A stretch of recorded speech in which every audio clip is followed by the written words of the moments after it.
Hi, and welcome. We all know why you're here. You're here for part of the new series that I'm calling Who the Fuck Did I Marry?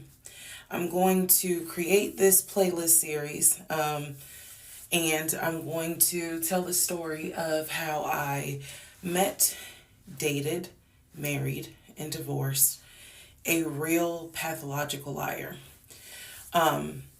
This is my introduction slash disclaimer video. First and foremost, I'm going to be truthful, even if it makes me look bad. I'm going to be honest, but I'm also not going to be disrespectful to anyone that was involved. I'm not going to use people's real names because I don't have their permission to do so, and the sister does not want any sort of litigation. I will tell you off the top, I have a sense of humor and I have sarcasm. So things that you see me laughing at, none of this is funny. But in order to get through it, I have to laugh. If I cry, I cry. I'm human. I'm a woman. This was traumatic. I'm going to do the best I can to upload as much of the story as I can, because I know people get so annoyed with the follow for part 4, follow me for part 17. I'm just going to do the best I can to keep uploading the videos each at a time. I'm going to go in order from the time we met until the time I got our divorce decree in the mail. So that is a lot of time to cover. Please give me the grace to just get it out. It may not be all in one day. It may not be all in 2 days. But what I can tell you is even if you don't necessarily see a video, I'm probably recording it and then I will upload it into the playlist titled, Who the Fuck Did I Marry? What else do I need to cover ahead of time? Because I feel like this video is important to give some sort of context. So that way when people jump into the series, they kind of can figure out, oh, let me start at the introduction video and then work my way through. A lot of the questions that you all have sent me will be answered when I start and tell the story in order. Everything I'm going to tell you can be verified. There are people in my life who can easily verify, yes, this did happen. Yes, he really did do that. Yes, he said that. Yes, she did go through that. I have no contact whatsoever with my ex-husband in any way, shape, or form. We do not communicate. We do not have mutual friends or anything where we communicate through those people. No contact. I cannot stress that enough because I feel like somebody's going to ask me, do you still talk to him? No. I ain't seen him. I ain't heard from him. I don't want to hear from him. And I will tell the entire story up until the last time I did hear from him and what happened. Yeah, this is my story. So, I am just a regular woman who thought she met the one, and I didn't. Most people have never came in contact with a pathological liar. We typically come in contact with like a compulsive liar. It is not the same. A pathological liar has no reason for why they lie. And the lies that they make up, there's no limit to the lie. I was once a psychology major in undergrad. I didn't graduate with a psychology degree, but I'm very comfortable saying that he was a pathological liar. He was a narcissist. And yes, there was some in my opinion, mental health issues going on. Pathological lying part, absolutely. So I want to preface all this by saying, you're going to probably think, what in the world? There's no way this happened. Everything you're going to hear me say actually did happen. I never thought I was going to be in some sort of Lifetime movie, but I was. So I will read the comments as best I can. like I said, I think if you allow me to tell the whole story, things will be answered. And sorry, I do talk with my hands. It's a coping mechanism. So if you're like, why is she keep moving her hands? Other than that, let's all take a deep breath, buckle in, because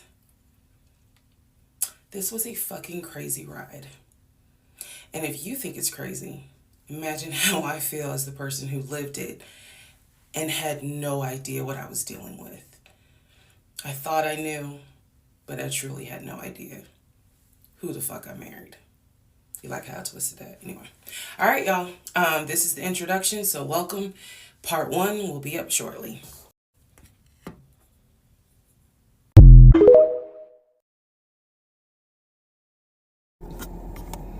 Please excuse the hair, but here is part 1 of Who the Fuck Did I Marry? So I met my ex-husband around March 4th of 2020. We met on Facebook dating site, and we also matched on Hinge. I did not realize that he was on both under 2 different names. So one was his actual name, and the other one was a variation, like a nickname that he called himself. Different pictures. So it was a running joke between us.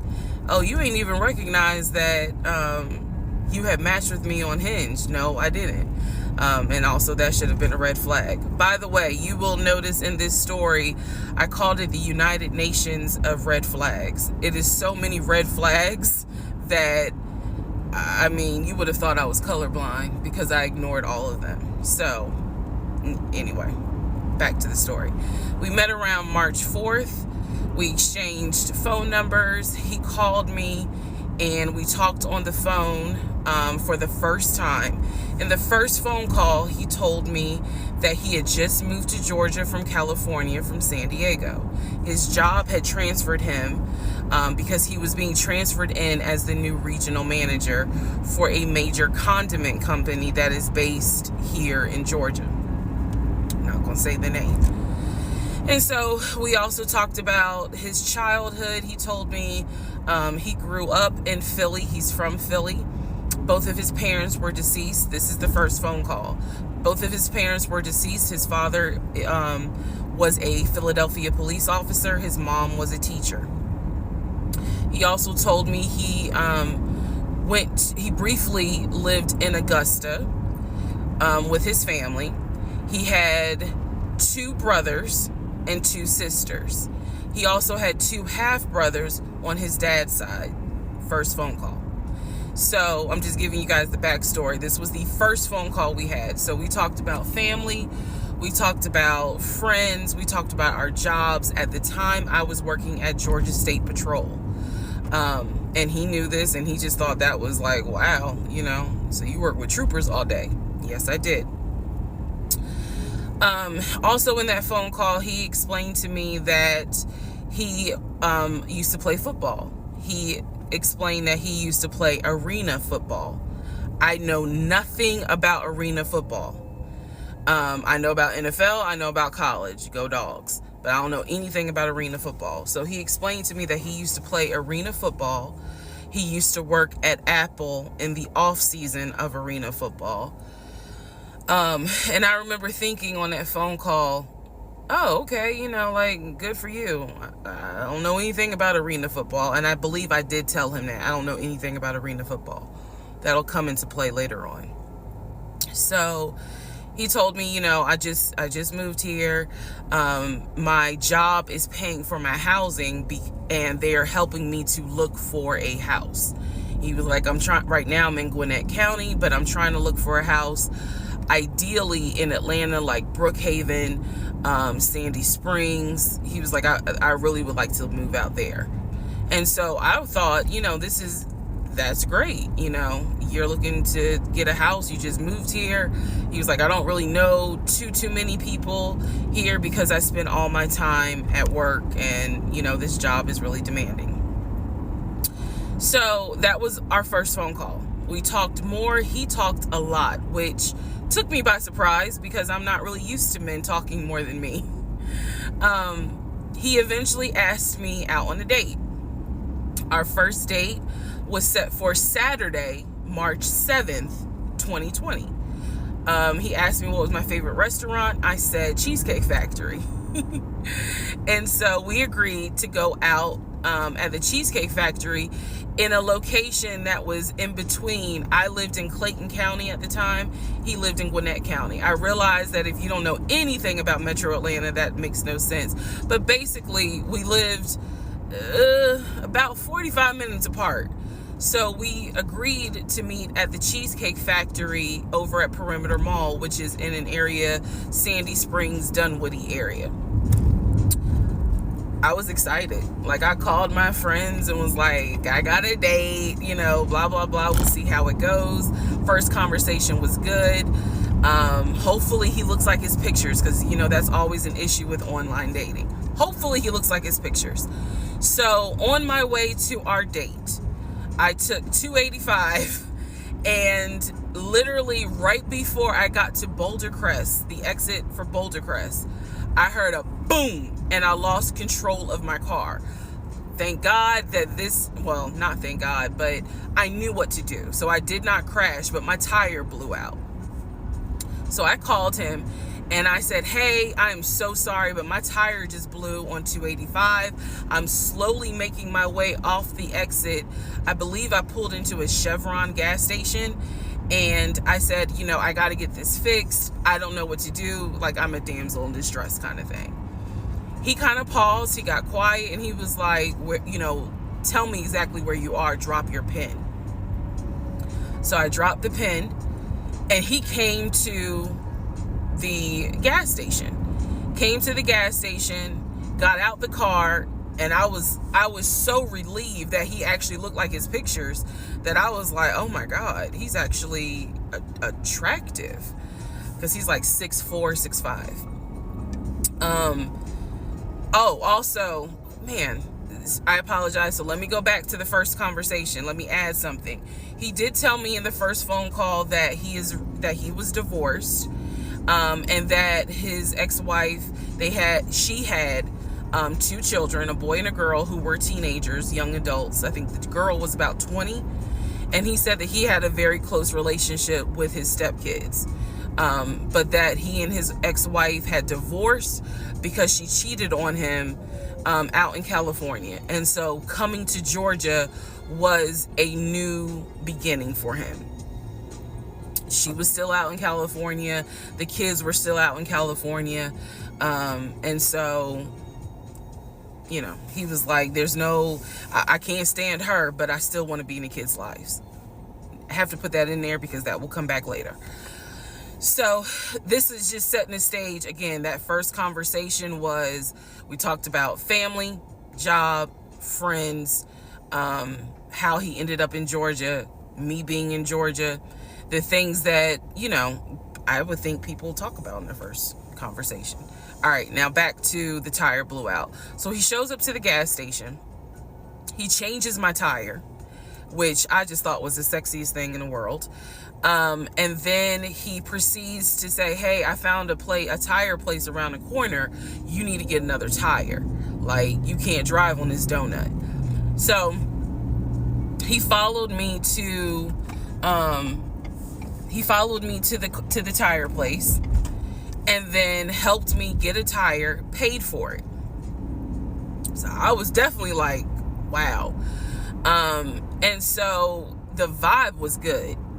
So anyway, I get the tire fixed. We follow each other to the Cheesecake Factory over in Perimeter. We hold hands walking into the Cheesecake Factory. So in my mind, I'm like, this. Oh my God, I had butterflies. That's the look of a woman who had butterflies. So I had butterflies. And we go in. There's a long wait. And so we sit outside and we just talk. And the conversation's great. And this is where he tells me what it is he's looking for. He tells me I believe at the time he was 42.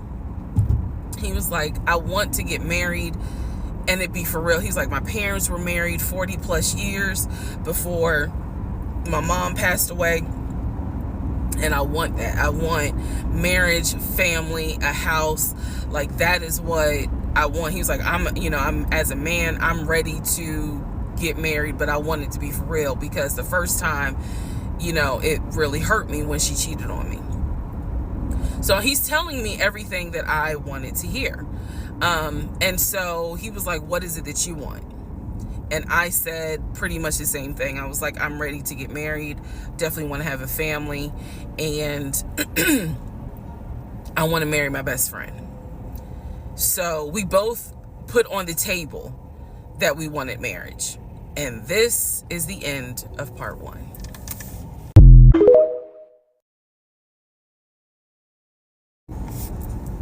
All right, who the fuck did I marry? Part 2. So we both put on the table what it is that we wanted. We both had established we were dating for marriage. We were not dating just to date. We were not trying to be friends with benefits and none of that. So the dinner at Cheesecake Factory went really well. We laughed, we joked, we talked about people, which is kind of up my alley, my sense of humor. It was a good vibe.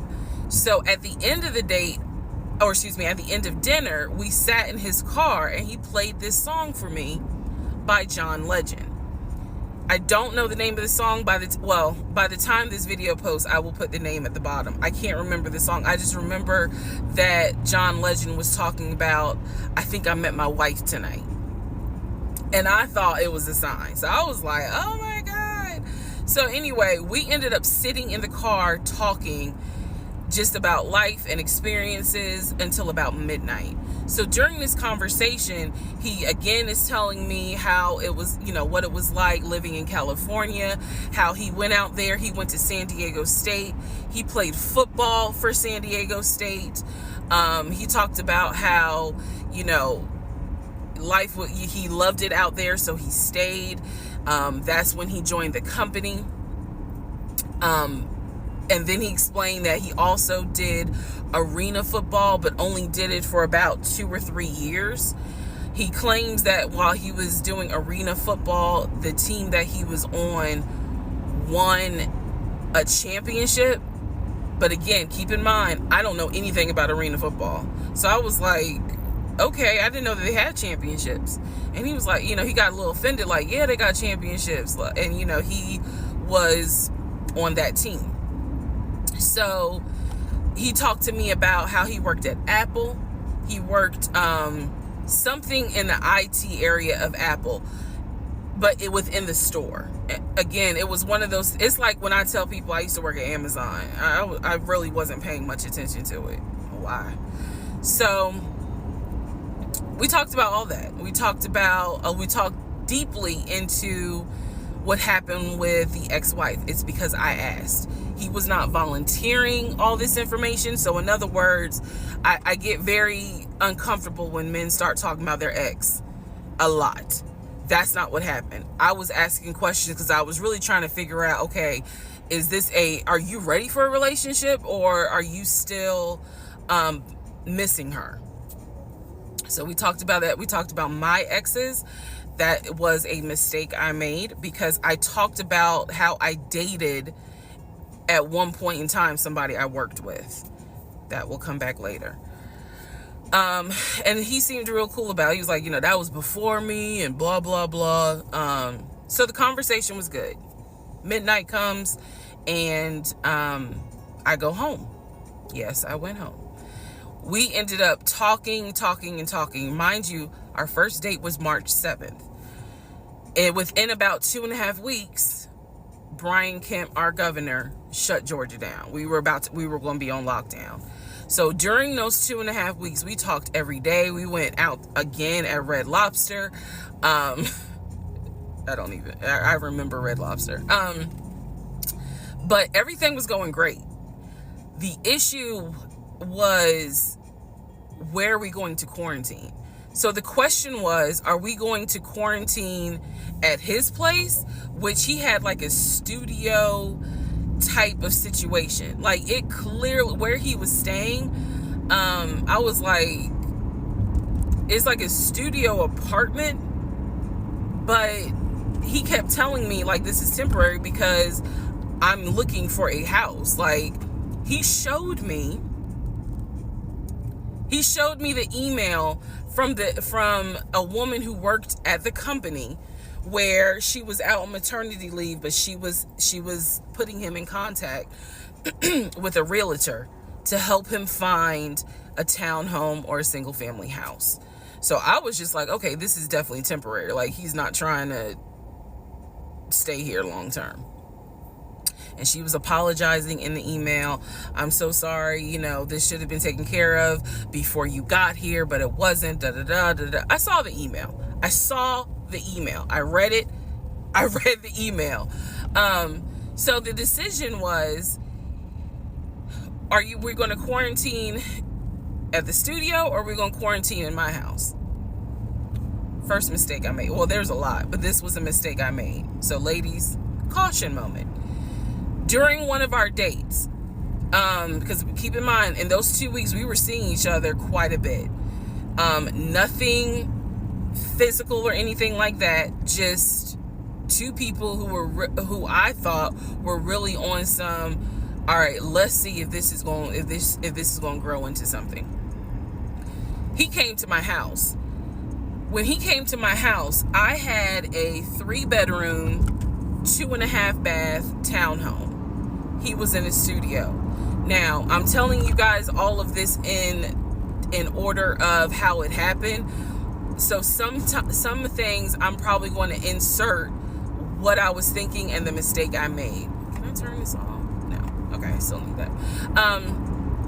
And I say that to say that I did not realize inviting him to my home probably made his eyes go, oh shit, she's a keeper.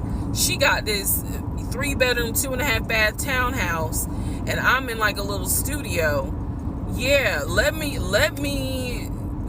go ahead and pursue this. What I need to do to quarantine here. The decision was made, quarantine at my house. So the state went on lockdown. He came and stayed with me in my home, and for the most part, in the initial beginning, it was fine. It was fine. The reason why I hesitate is because I grew up in the church. So for me, it was really like an internal struggle of, bruh, you always said you would never live with a guy unless he was your husband. And now you living with a dude and he ain't your husband. Like, it was a struggle for me because I knew better. And don't come for me. I'm just telling you the way I grew up. It was like that. It was not sitting right with me. But at the same time, I didn't want to quarantine by myself. I did not want to. So there we go. So he moved in. We talked about the bills. Let me clear something up that I said in the other video where I said he paid all the bills. He paid all the household bills. He did not pay my car payment, my cell phone, or my car insurance. He paid the rent, because my rent at the time was less than $1,000. He paid the utility bills. And so when he's telling me that he's a regional manager, I was like, wow, okay, so you got money. And so he paid all the household bills. So my check really was just taking care of me, myself, and I. And I am not, this is where it's not going to make me look good, but it's the truth.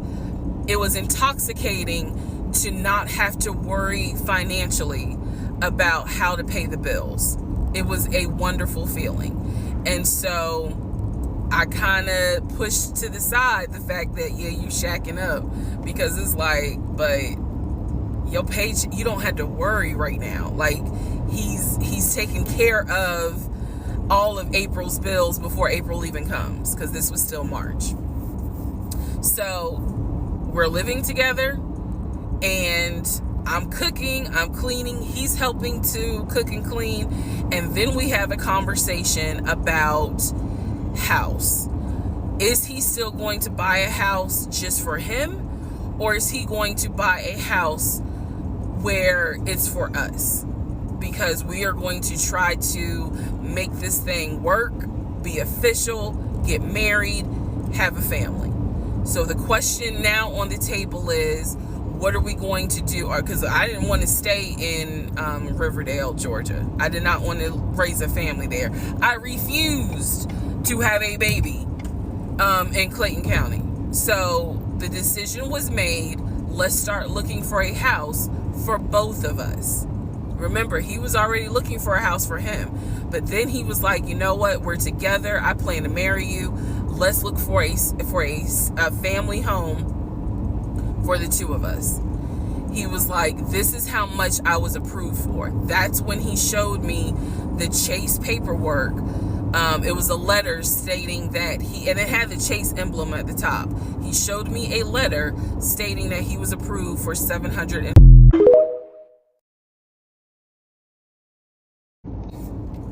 All right, part 3. Who the fuck did I marry? So this is when he showed me a letter from Chase with the Chase logo at the top, stating that he had been approved for a mortgage for a $750,000 mortgage, or a $750,000 house. So he was like, we can't go over $750,000. And I said, I remember asking him, can you afford the mortgage on a $750,000 house? Because I know I can't. This is when he explains to me, I told you how I played arena football. I invested my money really well. So he said, I have money that will help pay for the mortgage. He was like, we're good. Like, I'm financially, I am okay. He was like, that's why I'm able to get approved for a $750,000 mortgage. So he told me that his money was in different savings accounts. He said he had an account with Chase Bank, he had an account with US Bank, and he had an offshore account. This is what he told me. The offshore account, I was like, why? And he explained something about, the US, the US imposes taxes on money when you have a certain amount in US banks. He was like, so everybody knows that it's smart to have some money in an offshore account. Y'all, look, I live paycheck to paycheck. I was like, okay, that's whatever. I said, so you have the money to pay for a home. I'm also holding in my hand a letter from Chase saying that he was approved for $750,000. So I went off of what I saw. So we contacted a realtor. I won't say his name, but man, if he ever sees this TikTok, I owe this man such an apology. But we contacted a realtor who was based in Cobb County, because I was very adamant I wanted to move back to Marietta, Smyrna area in Cobb County, Georgia. He was fine with that. His whole attitude was, you're going to be my wife, happy life. So we met a realtor. I would find houses that I wanted to tour. Keep in mind that this was COVID. So at the time, we could not tour a home. It would have to be a virtual tour. So this particular realtor, we found a house in Douglasville, Georgia. Not Cobb County, but nevertheless, it's in Douglasville. I was fine with Douglasville. So we found a house in Douglasville, Georgia. The realtor did a FaceTime tour of the house. The house was a nice home. 5 bedrooms, 4 baths. So we did a FaceTime tour of the home, and the home was listed, I believe, roughly 400 and something thousand. I really like the house. I could see myself living there. I could see us living there. Could see us with the kid there. This is now April, just for timeline purposes. This is April. So he really liked the house. He was like, you know what, we'll put an offer in on the house. He was like, if you like it, because again, it was COVID, we weren't going to be able to see the house in person because the family still lived there. So he said, I'll put an offer in, we'll see if it's accepted. I said, okay. So he puts an offer in. He's telling me he put an offer in. I need to clarify some things he told me and the things that I actually saw. So for this house in Douglasville, he told me he was putting an offer in. The realtor would call me because one thing that the realtor told us, he was like, if the woman likes the house, typically the house is going to get bought. So he kind of dealt with me a bit more than he did my ex-husband. And again, this is April 2020. This is before we got married. So at the time, he was my boyfriend. So the realtor was calling me and was like, hey, you know, I put the offer in, and what they're asking for is proof of funds. And I did not know anything at this time about buying a house. So I was like, hey, you probably need to talk to him because I'm not even listed on the mortgage. Like, from the paperwork I saw, it was only in his name. So he called him. I guess they talked. I was not there, but I'm assuming that they had talked. So the boyfriend is coming, my ex is coming home saying, yeah, I talked to so-and-so. I sent him over the paperwork. The offer was approved, and they are going to try to do a virtual closing. First, we got to do an inspection. If the inspection goes all well, then we have to do a virtual closing. He also told me that he put down earnest money on the home. He put down, I believe, $5,000. He said, I just transferred the money over to the realtor's account or whatever, so that it could be earnest money for the house. So I'm just like, okay, great. He was like, so realistically, this is April. We should be able to get in that house by June. Okay, no problem. So this is what he told me. About 3 or 4 days later, I get a phone call from the realtor, and the realtor is like, hey, I'm just checking to see what you guys want to do about that house. So I was confused. I'm at work, and I said, oh, I was told that he put an offer in. And the realtor was like, he did? I didn't know that he put an offer in. And I said, well, why wouldn't you know? Like, he told me he put the offer in, and he had paid earnest money, $5,000 earnest money. And so the realtor was like, well, let me call him and find out what's going on with that, because I didn't know anything about it. So red flag, of course. So I call him, and he, in true narcissistic nature, he flips the script, and he like goes off. He's like cussing, going off, like he shouldn't, excuse me, I have the hiccups. He shouldn't be calling you. If he has a question, he should call me because I'm the one that's on the mortgage. He was like, and now it's going to be an issue. And I said, well, did you put the offer in with him or not? And he said, no, I did not put the offer in with him. I put the offer in with a friend of mine who is a realtor, so I can give him the business. So I did not hear from that realtor again. So I was just like, is the house under contract or is it not? He was like, yes, the house is under contract. This is how crazy things work out. About 3 days later, on realtor.com, I'm looking at the house because I was trying to figure out in my mind how I'm gonna decorate. It shows the house is under contract.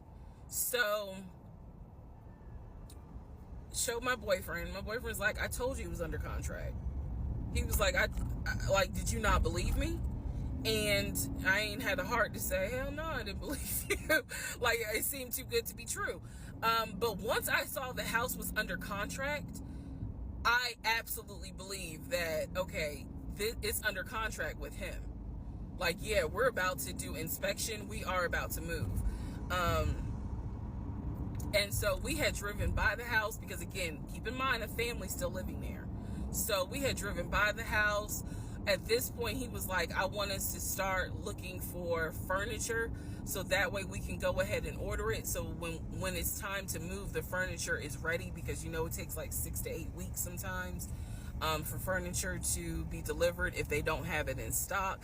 Like, he was very methodical and planning and saying, this is what we need to do. So we started going to Home Depot, Lowe's, because we had a printout of what the sellers were going to take. They were going to take the appliances. He had a printout. Let me be clear. He had a printout. So it said on there that they were going to take the appliances. So we needed to get a new stove, new refrigerator, new microwave, all that stuff. So we went to Home Depot and Lowe's, and I went ham. I chose all these new appliances, and here's where we get into the shopping.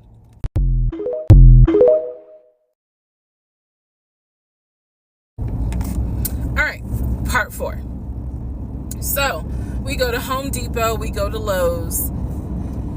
I'm choosing all these appliances. He's taking pictures of the SKU number. We had representatives helping us, and he basically explained to them, hey, we're buying a house. We should be closing sometime in June. Can we order this stuff now? Can I put a hold on it? Like, what can we do? Because we're not ready for delivery. I stood there as the Home Depot rep said, we can hold it in our warehouse. Like, you can buy something and we can hold it. People do it all the time, especially with COVID. So I watched him pay. I want to say it was about it was either $350 or $500. I watched him pay a deposit on a whole new set of appliances for them, and they were going to hold it until we were ready for delivery. I watched this. So I was like, okay, good deal. Like, we got the appliances. Next, let's go to Rooms to Go and Ashley Furniture and find actual furniture. So we went all around Rooms to Go. We went to Ashley Furniture. We went to American Signature. And I saw all these things that I wanted. Again, he's taking pictures of it. He was like, I can go online and order it. I didn't think anything of it because, again, I just saw that we held the appliances. So I was like, okay, that's fine. So April turns into May. May 2020 comes. This is where things start to get a little interesting. May comes, and obviously we had not done inspection. And I'm asking him all the time, what's the deal with the house? He was like, oh, because of COVID, they're trying to get someone to do the inspection. But the guy that they had, it was always something. The guy they had caught COVID, so they're going to have to get somebody else. And he's like 15 houses backed up, so it'll be a while. So at this point in May, I know I look crazy. In this point in May of 2020, I started recording audio diaries. I don't know why. It was something just made me just start recording my thoughts in an audio diary, and I still have them. And I would save them by the date, and I would just start talking about what's on my mind. So I was like, I knew there was something was nagging me, like, but I kept pushing it out of my mind. I was like, you saw, this is what I reminded myself. You saw him pay for the appliances. You know the house is under contract. You know that he told you that he's the one who put the house under contract. Why would, like, I remember saying to myself, why would he lie about that? This is so easy to verify. Why would he lie about that? Have you caught him in any other lie? And at the time, the answer was no. So I really was like, maybe you just aren't used to a guy who actually does what he's supposed to do. Like, I was questioning myself and then answering my own questions. So inspection didn't happen. Around mid-May, I found out I was pregnant. May 2020. When I found out I was pregnant, he was ecstatic and I was like, oh shit. The reason why I was oh shit is because, number one, I'm plus size. Number two, because of my age, I felt like it was probably going to be a high risk pregnancy. And I wasn't married. And that nagged. I cannot tell y'all how much it nagged me. There was a lot of internal struggle in between. My family didn't even know that he had moved in at this point. I told them, that I was pregnant, went to the doctor, everything looked good. But again, because it was COVID, he couldn't go in with me into the actual room. So, doing any sort of ultrasound, doing the blood test, because my HCG levels were really high. So the doctor was like, hey, it might be twins. We don't know yet. You're still kind of early, along.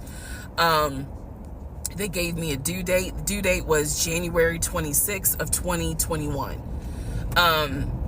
So yeah, May, found out I was pregnant. So there was now more of a push into, we got to get a house. We got to get the fuck up out of here. I'm not having a baby in Riverdale. Okay, nothing against Riverdale, but I ain't having a baby in Riverdale. So we need to find out what's going on with this house. And so he was on top of it. He had an answer for everything. He was like, I'm gonna call and find out what's going on, blah, blah, blah. He then magically told me about a week later, oh, they're going to do inspection on the house, like in 2 days. So I was just like, okay, keep in mind, I'm taking his word for it. I'm taking his word for all this. So he's like, they're going to do an inspection. Once we get the inspection report back, then we will know what we're going to be responsible for. What are we getting ourselves into? So, I guess they did an inspection. He showed me an inspection report. Only thing that they said that the roof had just recently been replaced, which I remember he was very happy about. And the issues that there were for the house were minor. It was not a bad, because we did have a discussion about it. He was like, it's nothing that we can't handle. Then he said that we were set to close the end of May. We were set to close the end of May. He told me it was going to be a virtual closing. You're probably like, what the hell is a virtual closing? Because again, he's saying because of COVID, people are not closing in the office. They're doing a virtual closing where you would need to electronically sign the paperwork. This is what he's telling me. And so he was like, we're set to close like just before Memorial Day. And so for some reason, again, there's still that nagging part. For some reason, I didn't start packing. Anyone that knows me will tell you I hate moving. I've done it enough in my life. I hate moving. But I did not start packing up that house at all. I was just like, I'm pregnant. My body was changing so fast that it was like I can barely keep my eyes open half the day. And so, no, I didn't start packing. And I remember I did record, again, I was recording audio diaries just about every day. When something didn't sit right, I would verbally record it in the audio diary because I was like, I don't know what it is, but there's something. That was the theme of our relationship. I don't know what it is, but I know there's something. And so I remember talking to myself in my little prayer closet, because that's where I would do my recordings. And I remember thinking, what if we don't get this house? Like, what if he's lying? But again, there goes that thought process of, why would he lie about this? Like, who makes up that they're buying a house when in fact they're not? And then he's showing you all this paperwork. Like, come on, you can't be that jaded that you don't even believe what's in front of you. All right? So now we're going to go into part 5.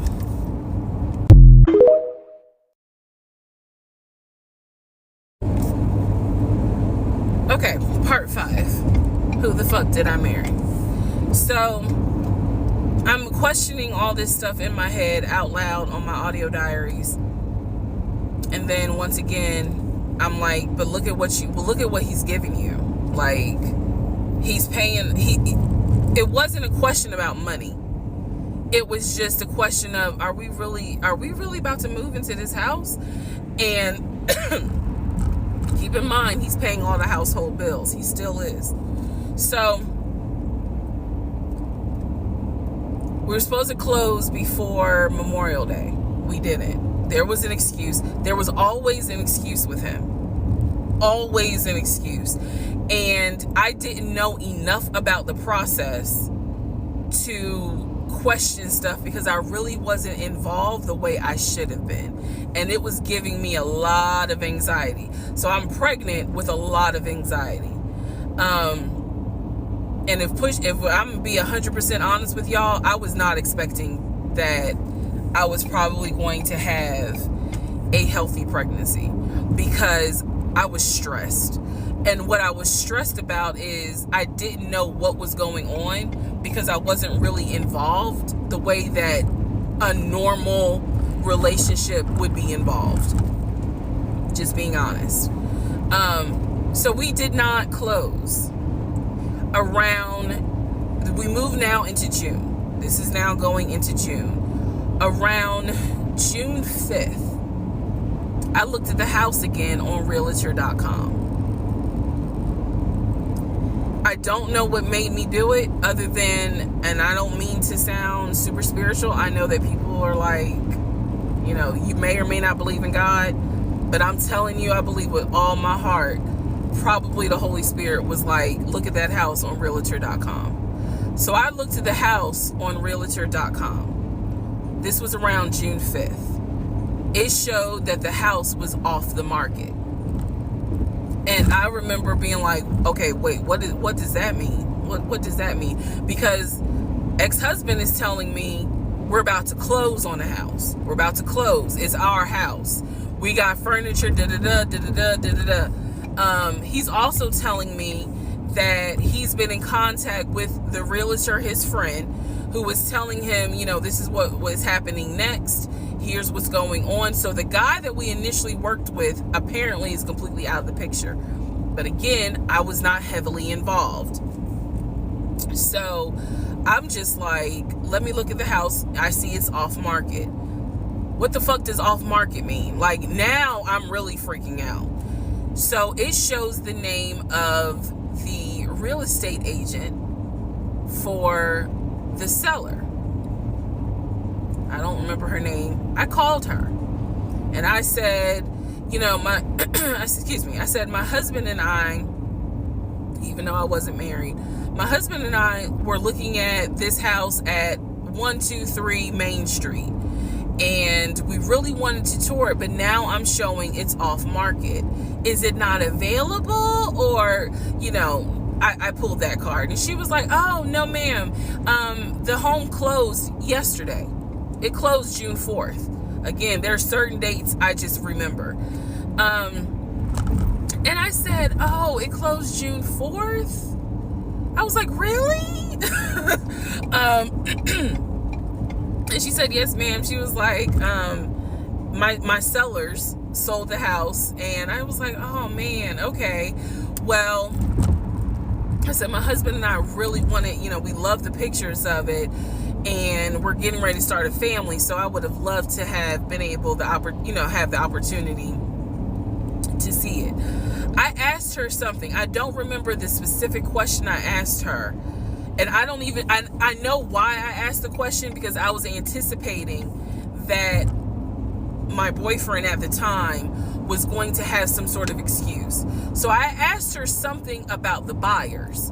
And I remember, and somehow, again, forgive me, I don't remember the question I asked her. But the answer was that it was an older white couple. So I get off the phone with her. I record an audio diary. And in the audio diary, I specifically say, okay, there is no house. He's going to have to get out of this lie somehow. Because now I realize, at the very least, he was lying about him being the one who was under contract. I knew enough about that. So I was like, what, how was he going to get out of this? Again, I've listened to the audio diary in 2024.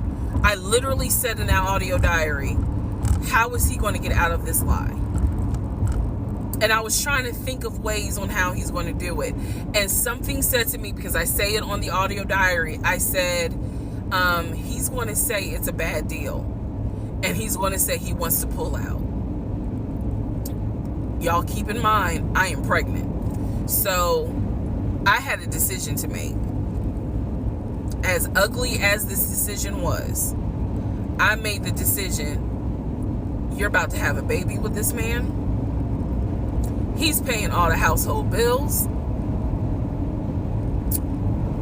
Let him get out of the lie. And that's what I did. I purposely made the decision that I knew he was going to come back, and I knew he was going to give me some bullshit on why he couldn't buy the house, because he didn't know that I knew that house is already sold. The house is already sold.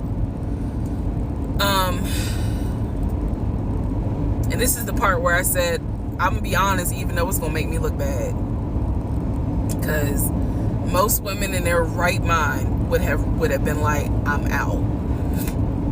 And I didn't. So sure enough, he came home. He didn't really say anything that day.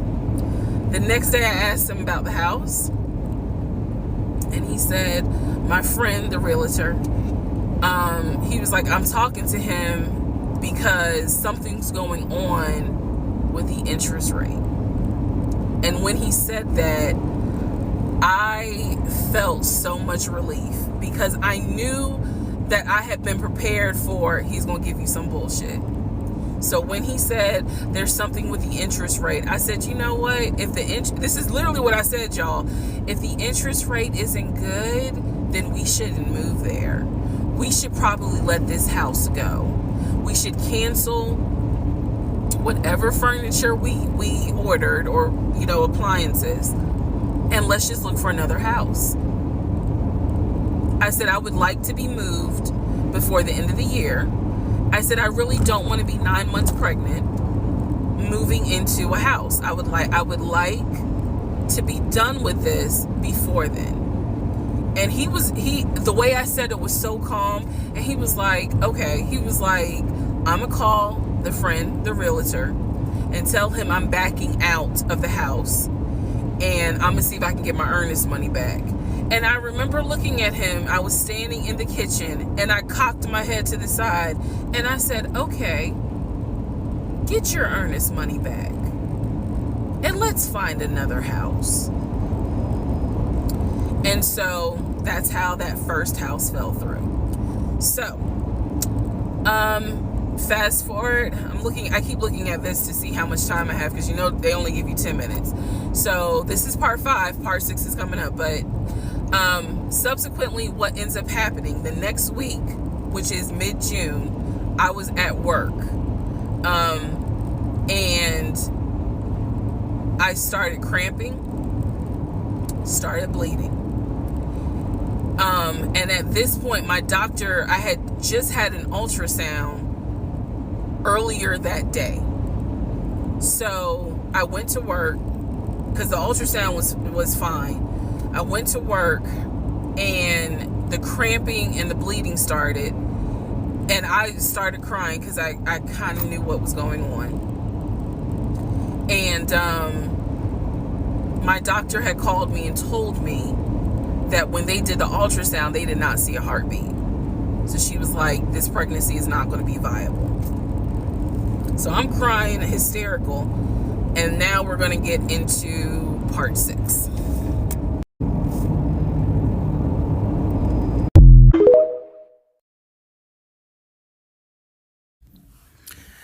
Okay, so this is part 6 of Who the Fuck Did I Marry? So, where we left off. So, obviously, my doctor had called and told me there was no heartbeat, the pregnancy was not viable at that point, and I was cramping and spotting at work. Went into my best friend's office and immediately started crying. She was like, "What's going on?" And I said, I told her what the doctor said, and she grabbed her keys, grabbed her purse, and was like, "Let's go, I'm taking you home." On my way home, I called my boyfriend and told him what the doctor said, and he was like, "I'll meet you at home." So he was coming from Duluth, went straight home. And so about 24 or 48 hours later, I had a doctor's appointment. And my doctor gave me 3 options. First option, let everything happen naturally. Your body will expel the fetus on its own. Second option, you can take a pill which will induce expelling the fetus at home. The pill basically will cause you to contract and expel. The third option was to go into the hospital and do a D&C. I did not want to do a D&C because I did not want to be in a hospital with COVID going on. And for whatever reason, I did not do the option of let it happen naturally. So I chose to do the pill. His birthday was June 17th. My ex's birthday was June 17th. So the decision was made, we're going to celebrate his birthday that day, go out to eat. And then that night I would take the pill because we both were off from work the next 2 or 3 days. So went out to eat to try to celebrate as best we could, and then took the pill that night. That night was the most traumatic, excruciating pain I've ever put my body through. I do not recommend any woman, if prayerfully you don't have to go through that, but I don't recommend taking that pill. If you don't have to, don't do it. I spent the whole night in the bathroom just crying in so much pain. They gave me a narcotic. I couldn't take it because I found out I was allergic to it, so it was causing me to like projectile vomiting. It was a mess. So, and he was right there.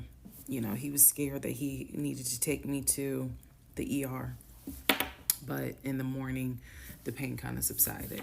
So about 72 hours later, I had another doctor's appointment where the purpose of this appointment was to do an ultrasound to see if everything had passed. Everything did not pass. So because of that, my doctor was like, we're going to have to do a D&C. My D&C was scheduled for the first week of July. My boyfriend, my ex, was going to take me. That was always the plan. 2 days before my procedure, he comes home and tells me that he is up for a promotion. He's up to be promoted to VP. Because of this, the president of the company, is coming in, and it was going to be this huge business meeting he had to go to. The business meeting was scheduled for the day of my surgery. And so I'm throwing a fit because I was like, you there's no way you can do that meeting. Like, I need you to take me to the hospital and all this other stuff. And so he offered to have his sister take me to the hospital. Apparently, his sister lived in Douglasville. I was like, no, because I've never met her. Like, I'm not having a stranger take me to the hospital. No, this is a private situation. I don't want to do that, blah, blah, blah. So my aunt had offered to take me. And then my friend who took me home from work had offered to take me. So at that point, we get into an argument because he's like, my sister is, you about your family, so why can't she step in? And I was like, nah, because I don't know her. Period. I don't know her. So my friend offers to take me to the hospital because I was all distressed that he's saying he has a business meeting and he can't take me. So I remember being on I-75 on the connector on the phone with her crying because I was so embarrassed that he wasn't going to be the one to take me and that I was needing to rely on someone else to take me to the hospital in order to get a D&C done. And she was really great. She was like, girl, this is why you have a village. Like, it's okay. Things happen. The world is crazy right now. I will take you. You're going to be okay. So he did not take me to the hospital for my D&C. My friend did. She could not stay because of COVID protocol. So when they wheeled me into pre-op after I got checked in, I texted him and was just letting him know, hey, here's the update. I'm about to, I'm in pre-op. They're going to get me prepared to go back to the surgical ward or whatever. And the response I got was from his new executive assistant named David. Now, when he told me he was up for the promotion, he did tell me that part of getting this new job would be that he would get an executive assistant named David. And he did tell me, I'm going to make sure that I inform David if you get a text from this number, meaning from me, pull me out of the meeting because, my fiance's having a procedure done and I'm picking her up. So it's important that you come get me if it's something serious. So I text him. David responds. He said, yeah, Mr. Blah Blah told me that you are having a procedure done. If you need me to get him, I can go get him. He's in a meeting. Just let me know what you need. And I just said, no, don't bother him. I'm just giving an update that they're about to take me back. And David responds and says, I'm so sorry you're going through this. Please let me know if there's anything I can do. So I have the procedure. I wake up and I am now in recovery. I should be in recovery 45 minutes up to an hour and a half. I wake up, first thing I ask, and I remember asking, is where is so-and-so? The nurse who was so sweet, she was like, everything went well. You're doing great. She said, we spoke to your fiance. He's on his way. So I said, okay, I kind of dozed back out, but I could still hear everything that was going on. I just could not keep my eyes open to save my life. So I hear her talk to the other nurse. And that's when she said, yeah, Dr. So-and-so called her fiance and his executive assistant picked up. And the executive assistant said that he was in a business meeting and that, you could relate to him what you need to say and he'll tell the fiance. And my doctor was like, hell no, HIPAA, I need to speak to him. So apparently my fiance called the doctor back about 30 minutes later, and the doctor informed him she'll be ready to be discharged in about an hour. You can make your way and come pick her up. He said he was on his way. He was on his way from Duluth to Atlanta, which is not a huge distance, but the time of day, one thing about Atlanta, there's always traffic. So he should have been there within the hour. I should have only been in recovery an hour and a half. Let's go to the next part.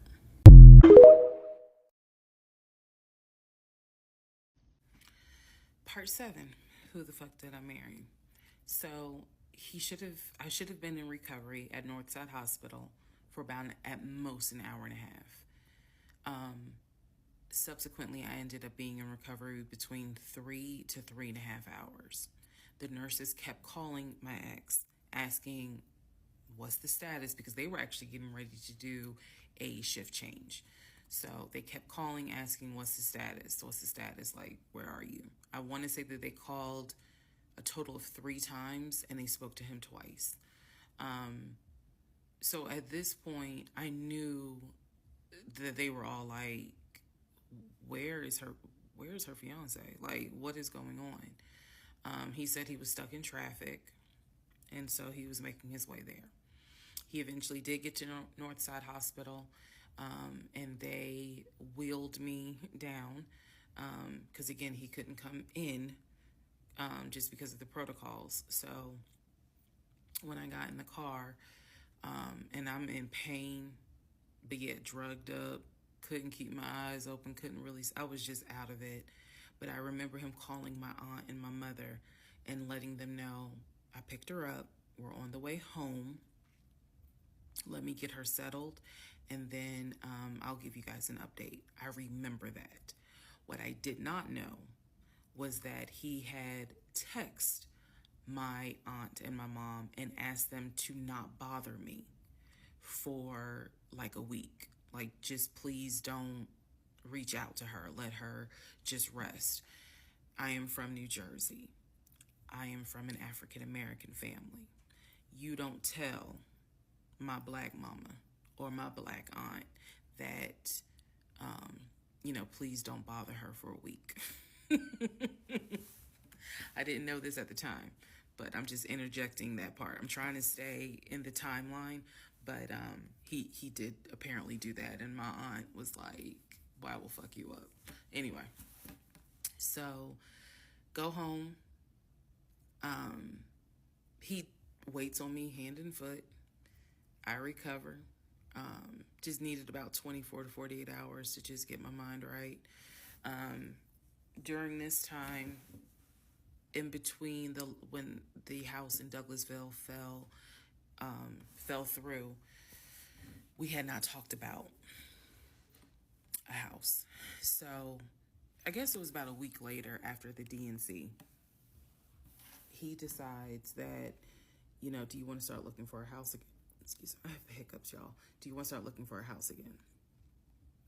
Because of what happened with the house in Douglasville, I felt like I was smarter this time to say, I want to be involved in every aspect, because I don't know what the fuck happened with that house in Douglasville. But what I do know is that he lied to me. I didn't know then what I know now. I just knew he lied about I knew he lied about being under contract. So I told him, I said, I don't want to work with your friend who I've never met, never talked to. I know that he has talked to him because he's talked to him in front of me. And I'm going to demonstrate on one of the videos how he used to do his phone calls. Don't worry, it's coming. So we found a new real estate agent. Really nice guy. His name was Scott. I am using his real name. Really nice guy. And we told him what the budget was. And Scott was like, okay, when you guys are ready, we can start looking at houses.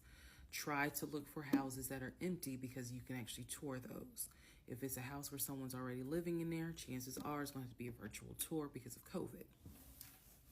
So I found a house that I absolutely, in total, we must have looked at about 15 houses. But I found a house in Smyrna that I absolutely loved. We toured the house. Everything about this house was perfect. The house was listed for $699,000. It was a brand new construction build. The only issue was that the basement was not finished, and he wanted the basement to be his man cave. Again, I went with him to tour this house. So this was already feeling very different than the situation in Douglasville. because we did not actually tour the Douglasville house. We only did a FaceTime virtual tour. This house in Smyrna, we toured. We toured this house more than once. And it was gorgeous. Fucking gorgeous. So we talked about it. He said that he had the money. Again, the price was $699. He said he felt comfortable putting in an all-cash offer. If you remember on the videos before, he told me he had money in his savings from when he played football. So when he said an all-cash offer, even I knew, you got that kind of money? Like, where you can cut a cashier's check for $699,000? And he told me he did. He had money in savings from when he played football, and he was very comfortable paying all cash for this home. So the real estate agent, Scott, sent over the paperwork. The paperwork was sent in both of our names. It was sent to my email. That was another thing that I changed after Douglasville. Everything gets sent to me, and then I will be sure that he signs it. So he sent it to me. I looked over the offer. We were going to put in an all cash, full price offer with a request to have the basement finished. Also, we were requesting for the seller to give us an answer within 24 hours. We were requesting a quick closing. These are just some of the things I remember. I remember 24 hours, like I didn't want to wait on, y'all think about it. 24 hours, let us know if you're accepting the offer or not.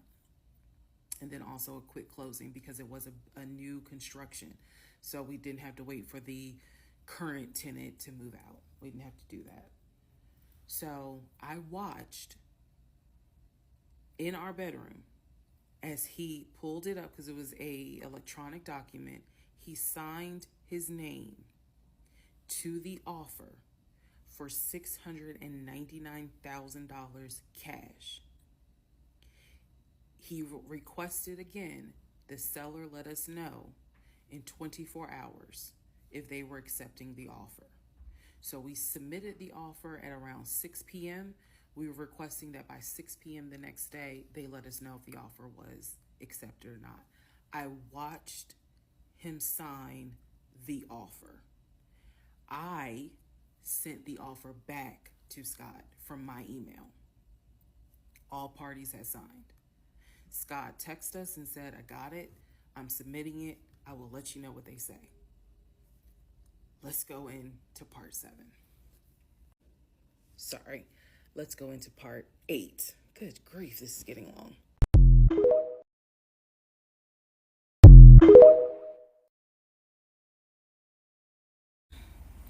All right, part 8 of Who the Fuck Did I Marry? So we submitted an offer on the house in Smyrna. I sent it over to Scott, our realtor, and next day comes, Scott asked if we can take a phone call. So he calls us and tells us that the offer was not accepted and the builder did not do a counter offer. We don't exactly know why. We don't exactly know why he didn't accept it, but the bottom line is that we figured out later on that he didn't want to finish the basement. So the offer was not accepted. The house fell through. I was okay with that because, again, I knew he had put in an offer. So we continued looking at other houses. We found another house in Smyrna that he really liked. I thought that it was way too big for just the two of us. And so the price of this home was much higher than the $750,000 that Chase had approved for the mortgage. So what he explained to me was that he was willing to do the $750,000 mortgage, and he was also willing to put a significant amount of the money in savings on the house, which meant that he was now comfortable going from $750,000 up to about 900,000. Again, his whole explanation was, I have the money where I can put down a substantial down payment, bring down the price of the home, and then basically mortgage the rest of it. So that was now the plan. I was not comfortable with a home over $900,000. But again, keep in mind, I saw the Chase paperwork. So I was like, I just feel more comfortable sticking at the 750,000 mark. That's what you were approved for. Let's go with that. By this point, this is now fall of 2020. We had been talking about marriage. I had my ring. He had made VP at the company. And again, he was calling me every day from work. I need to kind of explain how the company was ran, because when you think VP, you would think he would be in an office. It was a condiment company, so they actually were producing the condiments, and I'm not saying the name of the company on purpose, but they were producing the condiments in this particular plant location. So a lot of times, he would simply tell me that he walked the floor, checking in with his subordinates, basically. Now, how did he go to work? For the most part, at this point, he left before I woke up. However, pretty much he wore dress pants, kind of like a dark navy blue cargo pant, and he had a polo shirt with the company logo on it.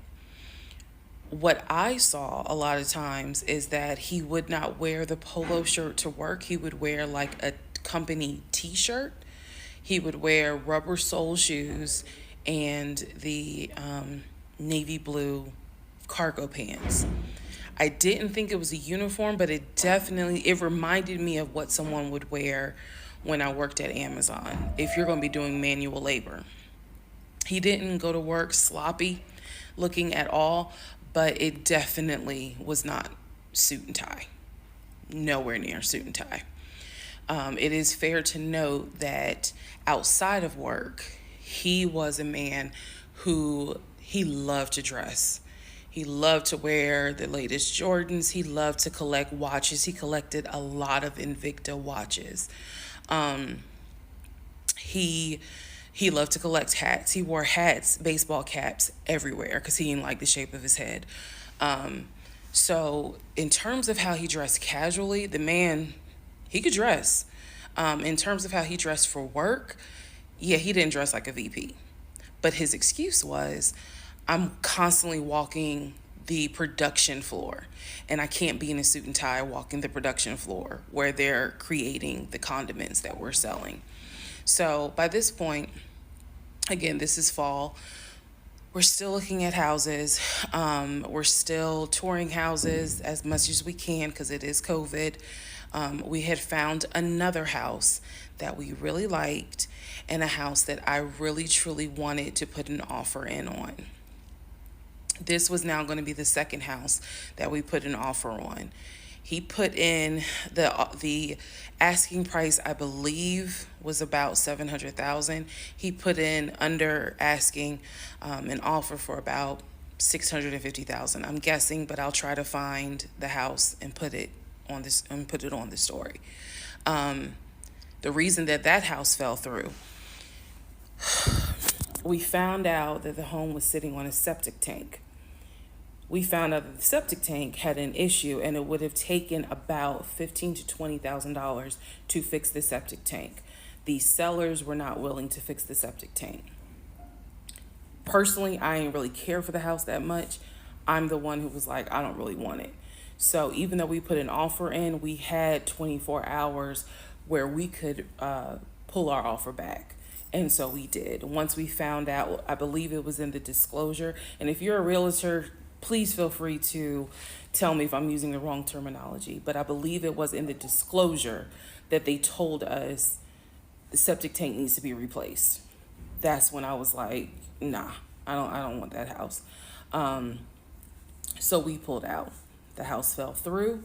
And so I was fine with it because, again, I was heavily involved. I saw him sign the offer. I knew every step of what was going on. Our real estate agent, Scott, was amazing, but you will see when I get to it where he made a mistake as a real estate agent. So, house number 2 fell through. We then moved on, saw a few more houses, and then we get to house number 3.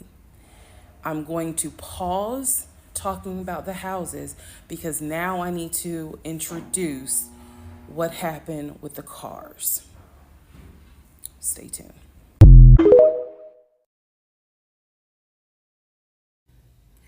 Okay, so I just want to clear up some things that I realized is kind of creating some confusion. So just allow this video to serve as a stop sign. Let's clarify. First of all, the story, background. He was born in Philly, raised in Philly, and moved to Augusta. Story is that he moved to Augusta for high school. After high school, he went to college at San Diego State. Enjoyed San Diego State, stayed in San Diego for quite a while. Got married out in California, had a house in California, played arena football out in California, but his family was back here in Augusta, Georgia. He still had a lot of family up in Philly, but for the most part, he had a sister in Augusta, he had a sister in Douglasville, he had a brother in Baltimore, he had another brother in Philly, and he had a brother in Nashville. So I just want to clarify that in terms of not the demographics, but the geography. Born in Philly, came to Augusta for high school, went to San Diego State for college, played football, stayed at San Diego, got married out there, but still had quite a bit of family here in here in Georgia. He also had a sister, I think I said, who lived in Douglasville. I have physically met his aunt who lived in Augusta. I've met his brother who lives in Augusta. I have spoken on FaceTime with a brother who lives in Baltimore. And then I will demonstrate how he used to talk to the brother that lives in Philly. That's coming up. You haven't missed that.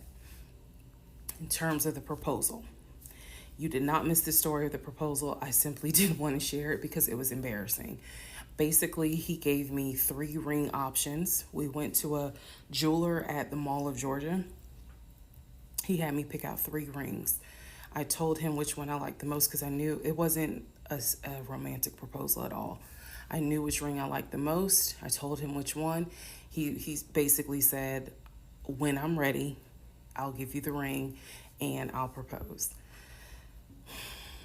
Fast forward about, I guess it was summer because I was actually pregnant when the ring came. We were sitting at the dinner table. He took the ring box out of his pocket, slammed it on the dinner table, and I was like, what is this? He was like, open it. I opened it. Inside was the ring that I had wanted, that I had chosen at the jeweler. And he was like, all right, so this means that you're going to be my wife. I was pregnant. So, again, when I asked y'all to give me grace, it's because there are certain things that's just like, girl, what was you thinking? Trust me. There's no excuse. So there was never a, will you marry me? It was more of a, we're living together, we're having a baby together, we need to get married, because the backstory also was that his dad was a retired police officer, but at one point his father was a pastor. So he could quote the Bible like nobody's business, as we all know. So can Lucifer. But anyway, he could quote the Bible like no one's business. And so that's how we ended up engaged. And I was wearing a ring. I was wearing, I will find a picture and I will try to post it. But I was wearing the ring. Don't worry, there's more to that story as well. So just wanted to clarify some things for the people who were like, wasn't it weird that he had a sister who lived close, but he's from Philly? So I just wanted to definitely bring clarity to what he told me was the backstory. Born in Philly, came to Augusta for high school, went to California for college, played football at San Diego State, played football and arena football, worked at Apple, and then joined the condiment company in California, who then transferred him back to Georgia. He was married in California, and he told me he got divorced in California. That is important as well. That will come up again later. And so the ex-wife, at this point in time, at the time that I'm telling you, part 7, which is the last video I just posted, the ex-wife lived in California with her 2 kids, his 2 stepkids. The 2 stepkids were 17 and 20 or 21, but they were that age group. And he was saying that he was very close with them, so he wanted to keep a tight relationship with them. And he talked to them, if not every day, every other day. When I say, and when I say this, I need y'all to understand. When I say that he talked to someone, it means that he was on the phone in front of me talking to the person. I hope that, because I will touch back on this. He was on the phone in front of me talking to the person. So he talked to his siblings every day. He talked to his aunt almost every day. He talked to his family the way I talk to my family almost every day. And again, I will demonstrate how he used to do the phone calls. I will also demonstrate how he used to do the work phone calls, because he called me every single day from work. And he would talk to people while he was on the phone with me. And I could hear people in the background. But that's a whole nother part. So again, buckle your seats. I promise I'm reading your comments, I'm reading your questions, but I wanted to bring this video just to clarify some stuff. Hopefully this helps. And honestly, I know people are fascinated by this, but more than anything, I hope that there's a woman watching this and she's saying to herself, okay, it's time for me to ask some questions. That's my hope.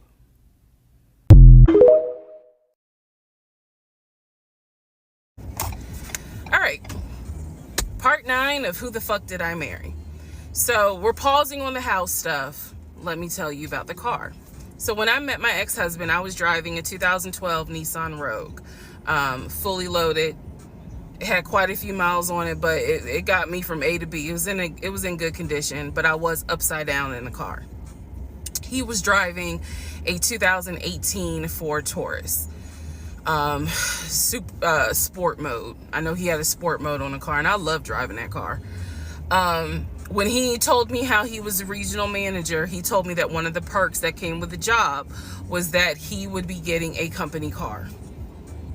And so we spent time going to Range Rover of South Atlanta. We spent time going to Jaguar. We spent time going to BMW. We spent time going to Ford, which was on Mount Zion in Morrow, if you all are familiar with that area. He test drove a whole lot of cars. In the end, he decided on a BMW sedan. I was there when he test drove the car. I got in the car with him. I loved it. And he explained to the salesperson, you know, I'm getting a company car. I need to get a printout of the full price of the car, tax, tag, and title.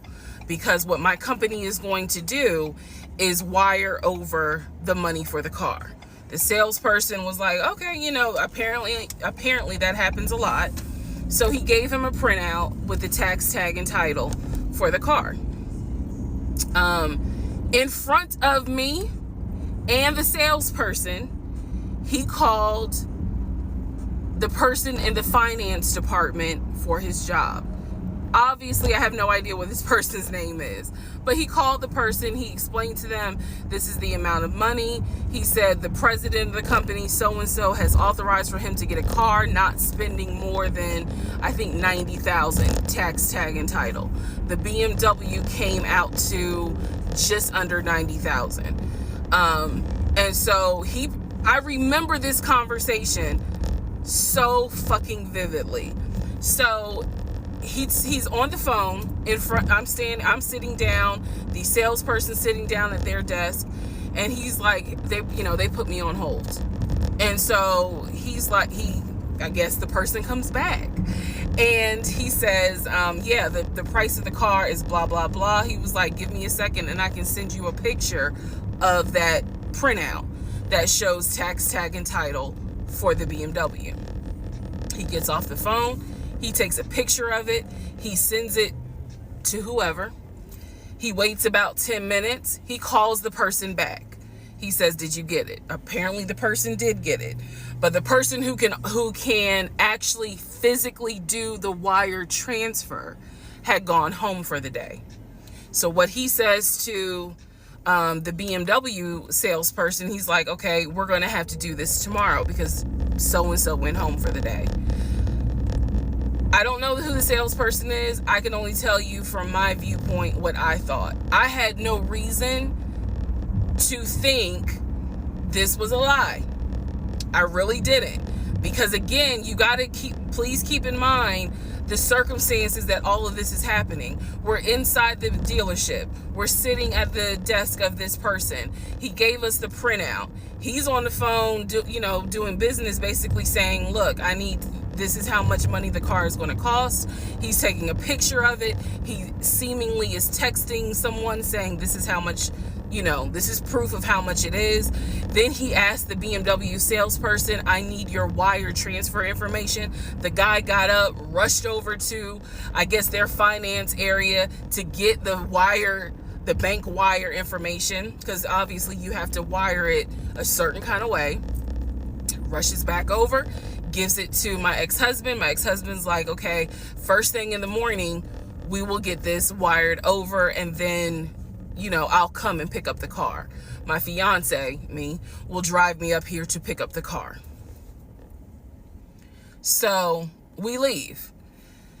He felt like, because at the time that this all happened, I was pregnant. So he felt like, look, we're about to have a baby. I don't want you driving that Nissan Rogue.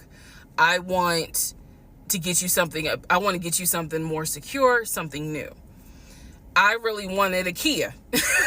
I really wanted a Kia Telluride. And he was like, well, let's look at the warranty. This man knew a lot about cars. He knew a lot about the warranty. He knew a lot about the depreciation value. And so he did talk to me a lot about what will we get the most for our money. We test drove, when I say we, I test drove a Kia Telluride, a Kia Sorento. He didn't like either of those. He had me test drive a Ford Explorer. He didn't really care for that. Then came time where he really wanted me to get a BMW. He really wanted me to get a BMW X5. So he took me to Global BMW Imports, which, if you know anything about Atlanta, it's off of Cobb Parkway, but you can see it off the highway. I believe 285 is where you can see the Global Imports BMW dealership. He took me there. He had me test drive an X5, an X6. He also had me test drive I think I'm gonna get the numbers wrong, a 525, which was a sedan. I did not like that. I wanted an SUV. I loved driving the BMW. He also had me drive an M-Series, test drive an M-Series. So he was very adamant that I should get a BMW. The reason being is because, according to him, he had a BMW in California when he lived in San Diego. He had a BMW that he loved. It was a white BMW. He showed me pictures of the BMW. So he showed me pictures of this white BMW that he had, And unfortunately, the car got totaled about 2 months before he moved to Georgia. So he had received money, not a lot, but some money to get another car, and he used it to get the Ford Taurus because he was like, I just need a car that's going to get me from A to B until I get into a house and I'm much more settled. For him, he was like, I'm really giving myself 60 days to get settled here in Georgia after moving from California. But then he met me. Again, that's the story. So he had me test drive the BMW. So much so, I loved the BMW. Loved it. I wanted a dark blue BMW with cognac interior. I wanted an X5 and I wanted an M Series. So I can clearly tell y'all that's exactly the car I wanted. We were online looking for that particular car because not every dealership had it. I was okay with a black BMW if needed. But I really wanted dark blue, and I really wanted that cognac colored interior. So he felt like, I want you to consider all of a sudden an Audi Q8. Let's just see how you like it. If you don't really like it, then we will go back to the BMW. I cannot tell you why he switched up. I can't. But I can tell you he took me to an Audi dealership on Peachtree Industrial. He test drove an Audi and I test drove an Audi Q8. I loved the Q8. Loved it. But I was tired of test driving cars. By this point, I had test driven so many cars. Our weekends were spent either looking at a house or test driving cars. And I was picky, I will admit that. So he had me test drive the Q8. I really liked it. I finally just told him, look, I'm good with either the BMW or the Audi, because I'm tired of test driving cars. He told my family he was buying me a new car because, keep in mind, let me let y'all know. He had met my family initially on Zoom because, again, we were locked down. He had met my family. He also had met my family in person because at this point, it was like, look, if you're not showing any symptoms, maybe we can do family dinner. And so we had. So he had met my family in person. And now we will go ahead and move towards part 10 of this series.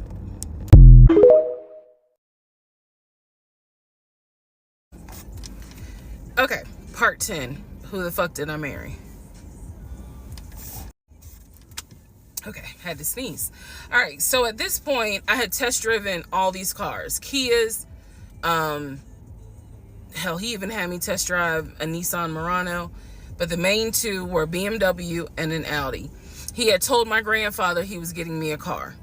He had told my aunt he was getting me a car, that he was going to, he was like, she's going to be my wife. I want her to be in something secure. So my family was really like, wow, who knew that he had this kind of money? And so I hated the fact that he did that, because anytime he got around my family, here's another red flag to put in the United Nations of red flags, he would always talk about money, and he would always brag. I never realized it in real time. I didn't realize it until I was out of the situation. He always bragged about the fact that he could fight, the fact that he had money, and the fact that he played football. Those are the three things he always bragged about. Back to the cars. So I told him, I was like, pick one between the BMW and the Audi, because you said you buying it. So pick one. So this man chose the Audi. So he takes me to the dealership. I wanted a white Q8. He does give me the printout of how much it's going to cost, tax, tag, and title, to get this Q8.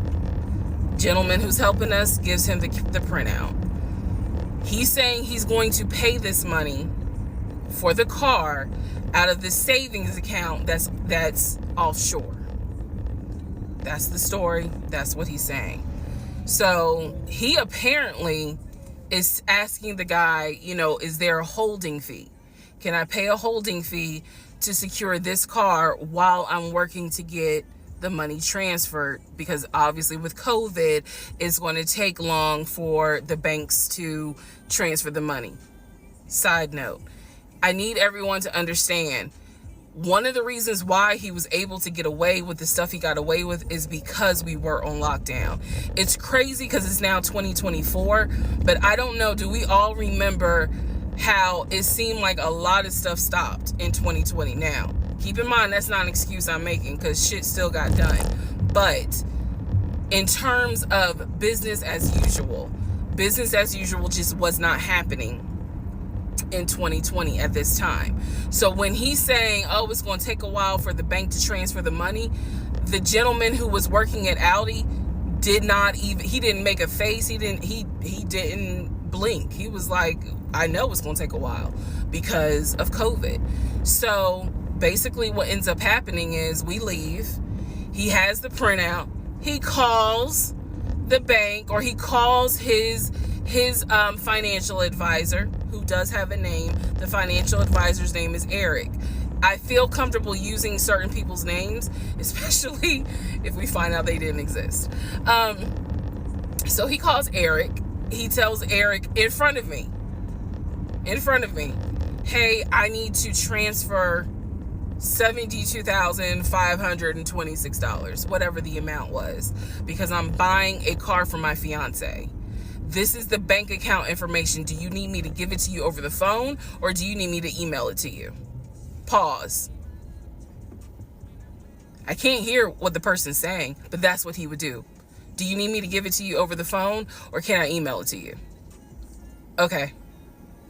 All right, give me a few minutes and I'll go ahead and email it to you.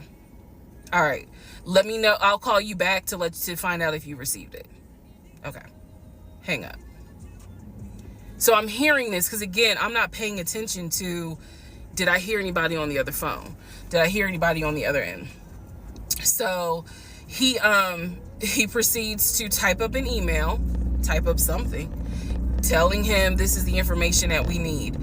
I didn't think anything of it. He called me at work the next day to tell me that the money was sent to Audi, that he called Audi and he confirmed with Audi that they received the money. What he told me is that the car is going to be delivered to the house. Y'all, it's not that I lived in the hood, because I didn't, but I did not live in an area of Clayton County where you would have a brand new Audi delivered to your house.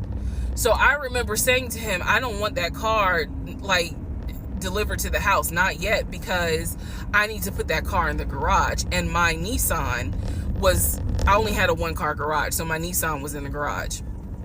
So he said, okay, well, let me call them back and change the delivery date. Can you be home, or can you do a half day? So he's asking me, can you work a half day so that they can deliver the car and you will be home for it? I said, yes, that's fine. Because again, it's COVID. I'm working from home anyway. I only had to go in the office 2 days a week. So I'm at home the next day. He told me the car would be delivered between the hours of 1 and 3. Obviously, between 1 and 3, nothing happened. So 3 o'clock, I called him. He's at work. He sends me the voicemail. He calls me back. I said, it's 3 o'clock. No one ever came with the car. What's going on? And then I remember I was like, well, do I need to call Audi myself? Because I thought that you handled it. But if you didn't handle it, do I need to call them?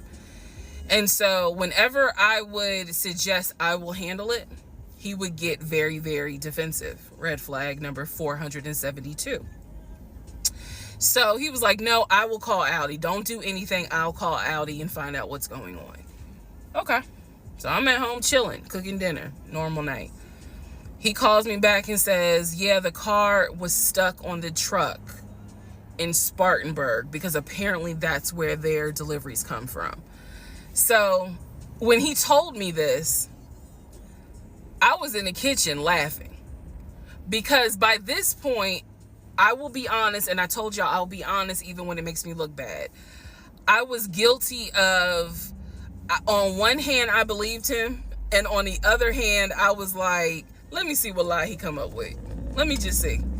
But keep in mind, my brain was really like not rationalizing, not comprehending how deep the lie was. I just thought that no one told him the car was going to be delivered and he made that up. I had no idea how deep the lie went. So he said, you know, the car's in Spartanburg. It should be delivered this weekend. The weekend came, he had a whole other excuse. I don't remember what the exact excuse was as to why the car was never delivered. I do remember we got into an argument and I was like, don't even worry about it. I'm gonna get a new car my damn self. I don't even need your help. Which is probably one of the worst things you can tell a narcissist, because they love to be the hero, you know, it's all about them. But I was like, don't even worry about it. I'll get, when I have the money to get a car myself, I'll do it. I don't want to hear anything else about a new car. I don't want to hear shit else about a car. Because at this point, I was spending way too much time trying to figure out, are we getting a car? Are we getting a house? Like, what the fuck is going on? Always there was an excuse. So when I told him I don't want to hear anything else about a car, and I am not going to a dealership to test drive another car, that ended that whole discussion right there. So this is where I'm going to interject what I believe was happening. I believe that my ex-husband is the type of person, he gets off, nut. He gets off on you being excited about something that he knows you will never get. So I believe that he enjoyed going to car dealerships. He enjoyed watching me test drive a car and get excited about it, knowing I was not going to get it. It is the level of cruelty. And again, I'm telling y'all stuff that I found out way later on. It is the level of cruelty that I still cannot comprehend. So the whole issue about the BMW and the Audi, I think he just enjoyed seeing me get excited and then pull it away. Part 11 coming up.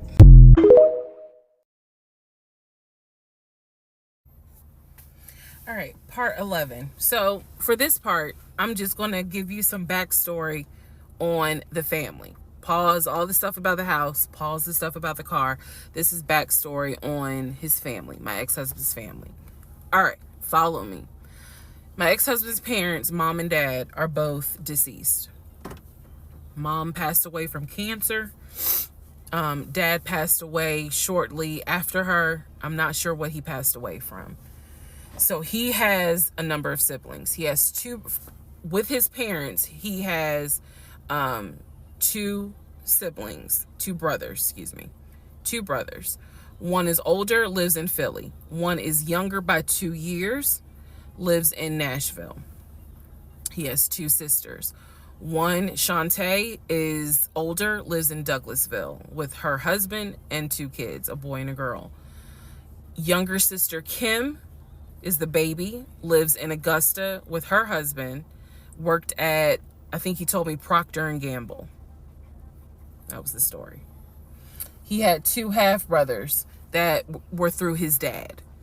One brother lived in Baltimore. The other brother lived in Augusta. The brother that lived in Augusta, I have physically met in person, shook hands, hugged, all that. The brother that lived in Baltimore, I have FaceTimed with, talked to him. The brother that lived in Philly, the older brother that he looked up to, I have never talked to him on the phone. I would always talk to him through my ex-husband.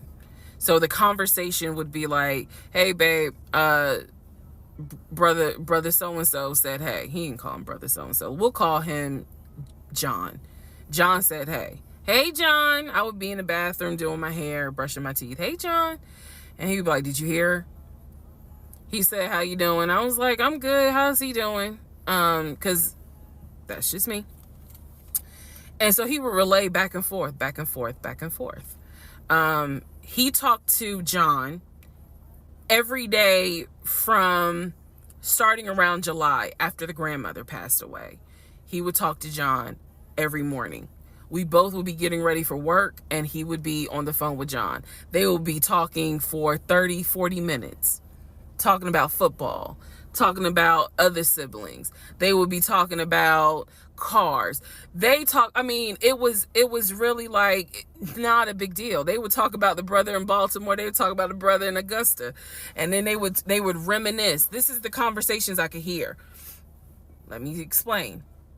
When I say I can hear a conversation, what that means is I am physically standing near him or next to him where I could hear him with the phone up to his ear talking to someone, because it wasn't me. Okay? I may not hear the other person because the phone call may not be on speakerphone. But what I hear is, for example, I hear, "Hey man, what y'all doing? Oh, for real? Y'all barbecuing this weekend? What y'all making? Oh, that's what's up. Nah, I think me and her gonna stay in this weekend because, these numbers is looking crazy with COVID. Yeah, she over here. She's just sitting right here. She watched the TV. Okay, hold on. John said, hey. Hey, John. You heard her? Okay. All right, bruh. I just wanted to check in on you. That's the type of conversation I'm explaining. Okay, so I hope that gives a little more clarity about the type of conversations I'm hearing. So, I don't know why this light keeps going out. Okay, so that's how he would talk to his siblings. The grandmother passed away. He called me around April or May and told me that his grandmother passed away. His grandmother, on his dad's side, had died suddenly from COVID. She had symptoms. She went to bed and did not wake up. He was distraught. He was crying. He wasn't eating. He was just sitting there, listening to music, not watching TV, just sad, because he was like, my grandmother was always my support system. So from what I saw, it really bothered him. I did not think anything of it. I'm one of those people. If you tell me somebody in your family passed away, I'm gonna believe you, because I don't play about death. And I guess I expect other people don't either. However,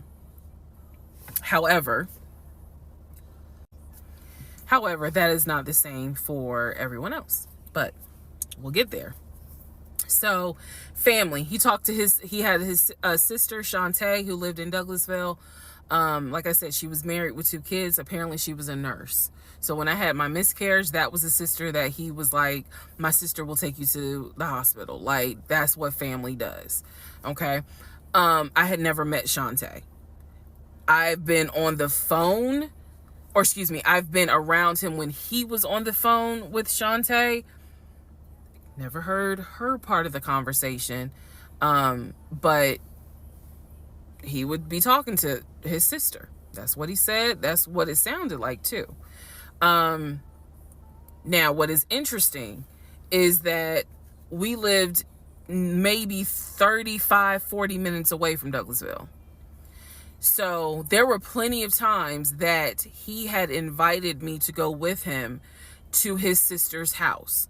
Okay, let me tell you how this would always work out. Total times he invited me was probably 3 times for different barbecues or whatnot. The first time he invited me, I was like, nah, I ain't going, because again, COVID. And she's a nurse. Hell no. The second time he was like, yeah, she invited us, but I don't think we should go because COVID. No. The third time I agreed to go. I was like, absolutely, I'll go meet your sister. Like, that'd be great. On our way to her house, to Douglasville, to go see the sister, apparently he got a phone call. The phone was always like on vibrate, but he got a phone call and he told me that something came up And so she had to cancel the barbecue, the get together, whatever. And so I was just like, oh man, okay, well, hopefully we can go another time. It didn't happen close enough for me to have red flags, if that makes sense. But at this point, as y'all probably like, girl, you so blind. But again, I didn't think anything of it, because it's like, okay, it fell through. We'll see. We'll reschedule. And so we just went out to eat, and then he talked to another brother, the brother from Augusta that he would have on speakerphone. So it was like, I didn't think anything of it. I really didn't. Man, and the more I talk about it, the more I realize, like, I'm not a dumb person, but it just never dawned on me the things that you have to now investigate. It didn't dawn on me. But nevertheless, that is the backstory for his family, right? Grandmother passed away. 3 weeks later, he called me and told me his uncle had passed away from COVID. The uncle had tested positive, had to go into the hospital, and he died. It was a bit of a red flag. It was a bit of a red flag, but like I said, I don't play about death. So I was just like, wow. Because of these two deaths, he became a stickler about COVID. And when I mean a stickler, wear your mask, wear gloves, hand sanitize, wash your hands. Like, he was annoying about making sure neither one of us caught COVID. So now I'm going to give you the backstory in regards to what I was told with the ex-wife.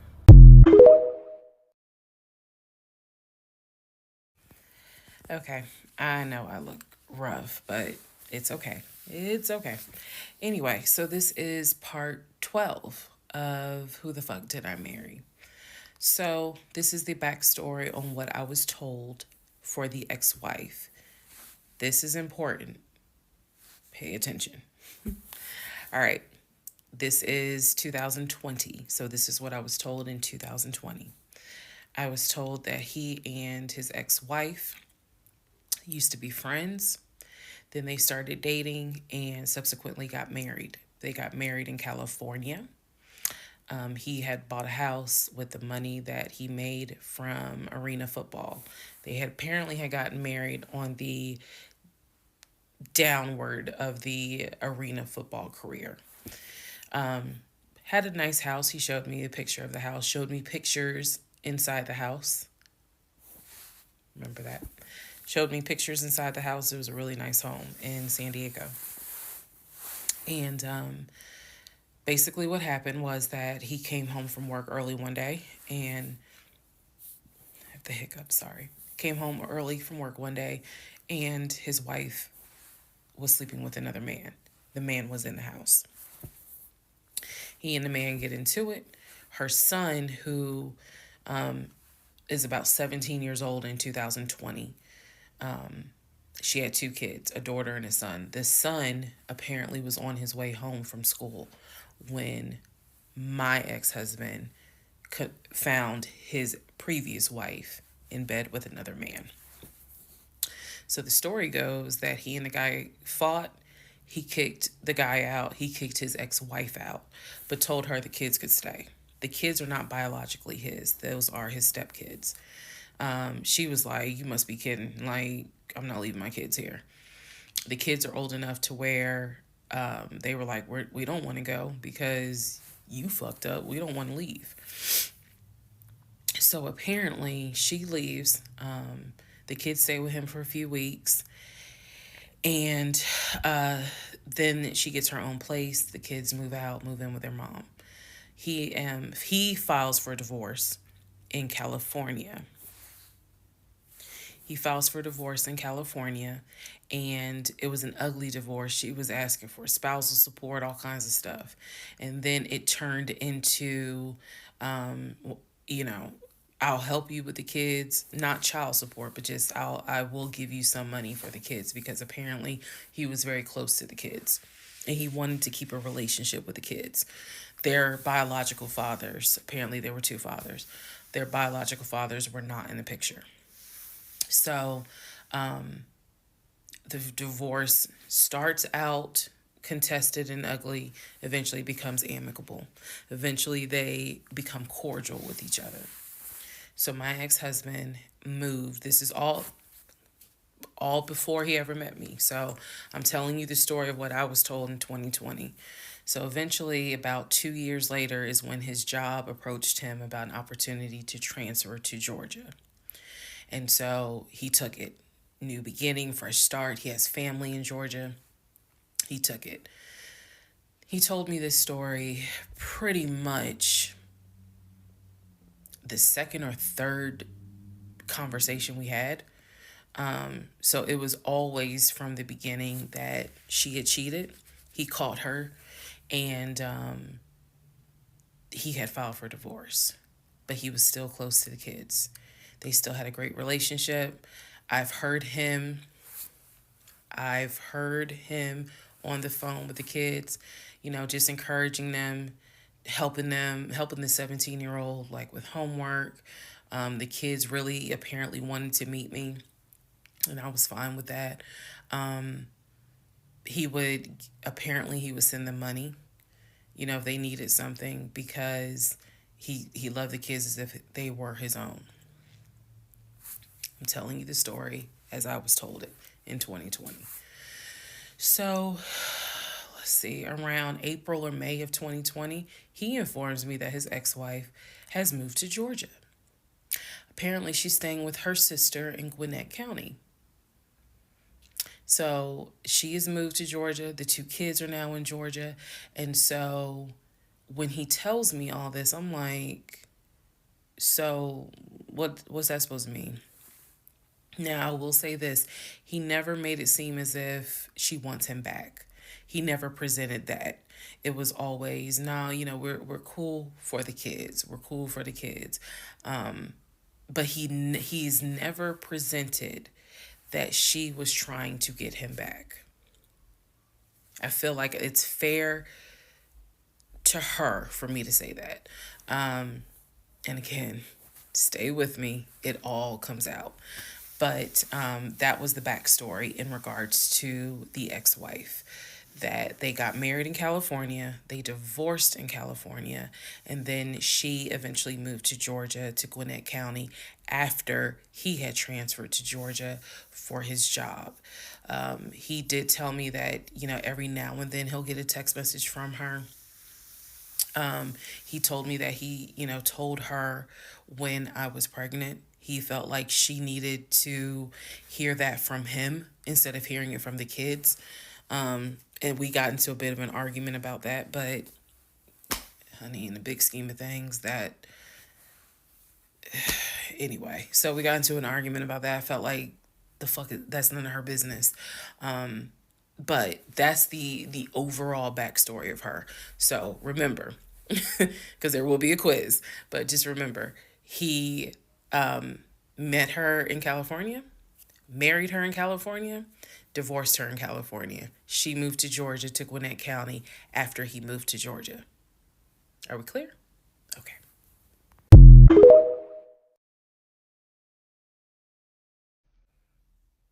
Okay. Part 13 of Who the Fuck Did I Marry?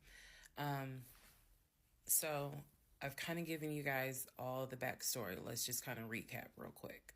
So I told you how we met. Met in March of 2020. Basically, Georgia got shut down. I keep saying shut down. Got locked down. We decided to quarantine together. I know it was crazy. It was crazy. I really liked him.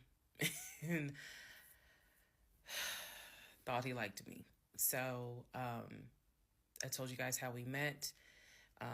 Things moved at a rapid pace. Met in March. Moved in together pretty much end of March, beginning of April. Found out I was pregnant in May.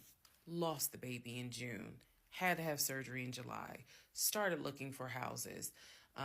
Started looking at cars. All this stuff happened literally between March and in August is when I got my car. So, got a car in August. He paid the down payment for that car, which I was shocked by. And no, it was not a BMW or an Audi. It was a Nissan Altima, but I loved that car at the time. So he paid the down payment for that car. He told me he would help me with the car payment. The biggest mistake that I made, and I'll explain why I say this. The biggest mistake I made was that I signed myself up for a car note, where I knew I needed his help to pay the car note.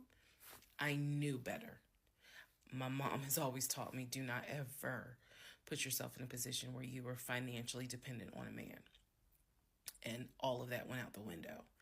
And the reason why I say that was the biggest mistake is because when I have pulled back the layers of this whole monstrosity of life that I lived for 2020 and 2021, it really does boil down to the fact that I truly ended up marrying him more out of fear than anything else. And I'll expound upon that later. But I got the car in August. And by this point, I was exhausted of looking at cars. I was mad that I didn't get a BMW X5 dark blue with cognac interior. And I was tired of looking at houses, getting my hopes up, looking at a house and picturing myself in the master bedroom, the kitchen, the island, all that stuff. I'm a visual person, and I was tired of getting my hopes up. So now we're going to segue into fall, going into the holidays.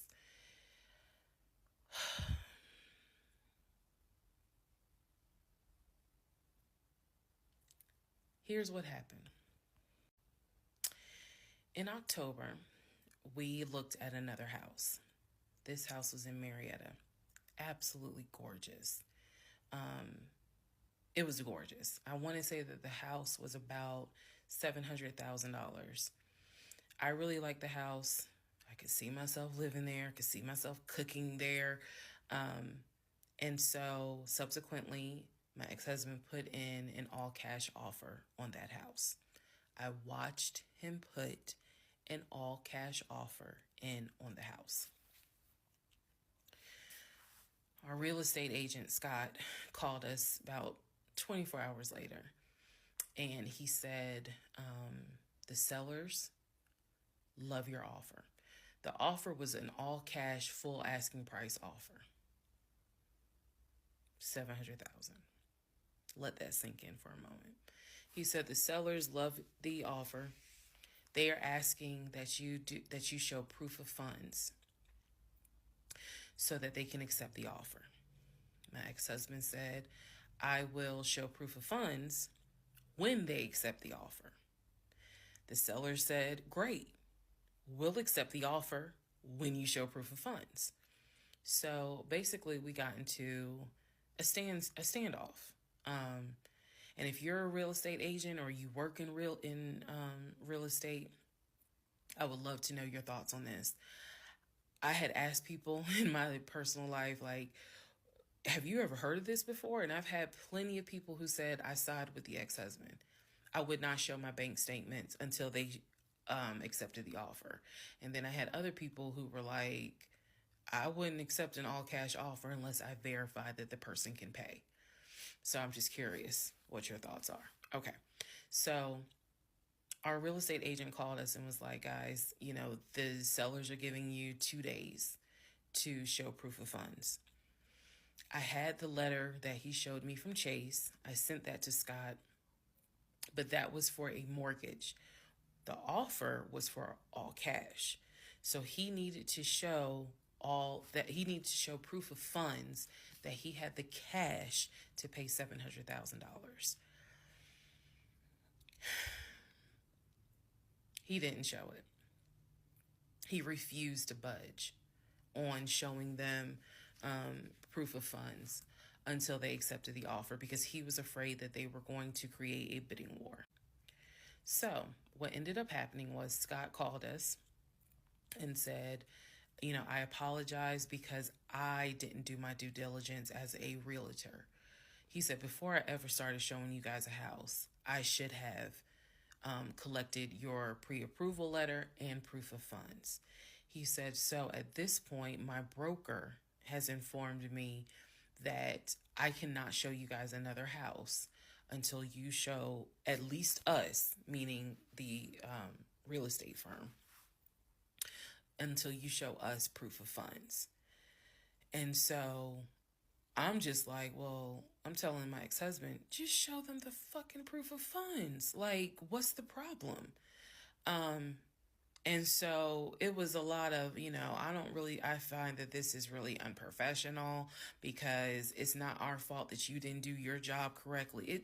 It got a little ugly and it got uncomfortable because I'm like, I don't understand why you don't show them proof of funds when you clearly just signed a document stating that you're putting an offer in at full asking price. This was the same thing that the realtor was saying. He was like, but you just signed an offer. So what's the problem? Like, you want them to accept the offer and then you'll show everyone the proof of funds? And my ex-husband, without missing a beat, said yes. So Scott did his best to work with the seller and say, look, accept the offer. He'll show you, he'll open the books. He'll show you the proof of funds. These sellers were like, no, that's not. And it wasn't so much the sellers. It was the seller's agent. Big respect to the seller's agent. But the seller's agent was like, no, that's not how we're doing business. He needs to show those proof of funds before I advise my clients to accept his offer, period. If he's not willing to do it, we'll go on to the next offer, because they did have another offer on the table for, it was less than asking price, but, they were willing to accept that offer over the all cash offer because those people had basically shown proof. So subsequently, the house fell through. We passed the 2-day deadline. They went with the other offer. Also, at this point, our real estate agent, Scott, and I do not blame him for this, pretty much cut all ties. Because what he, I believe, felt like was, I don't know what's going on, but something's going on. And this is not how I do business. So until you guys are ready to show the proof of funds needed to buy a house, you need to get yourself another agent, because we were already about 20 to 25 houses deep by this point. We had already put in 2 other offers. They fell through. And now here we are with this house. And once again, it fell through.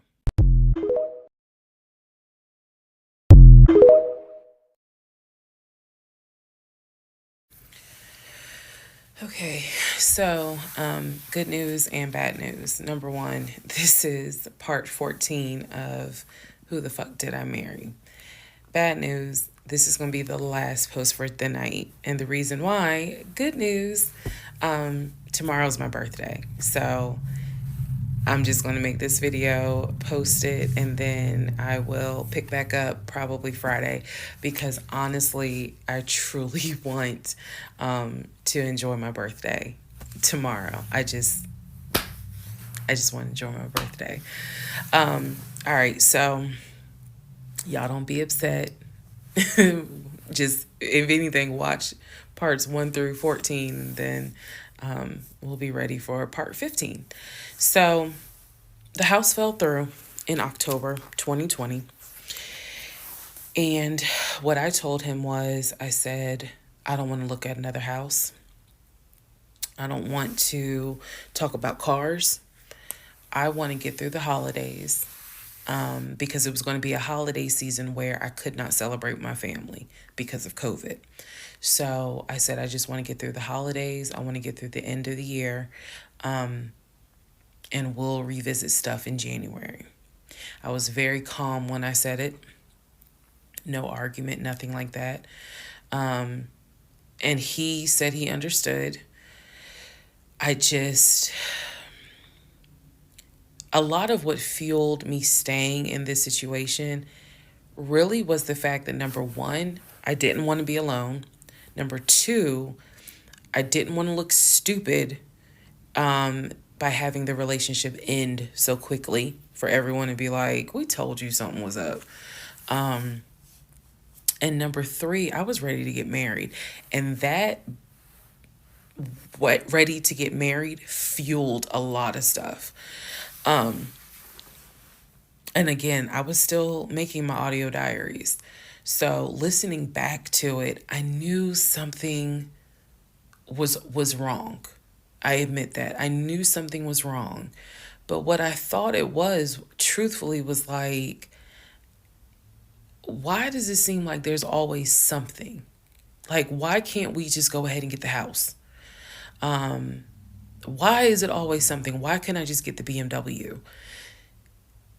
It still didn't dawn on me how deep the something went. And for the people who keep asking, I'm going in order of events.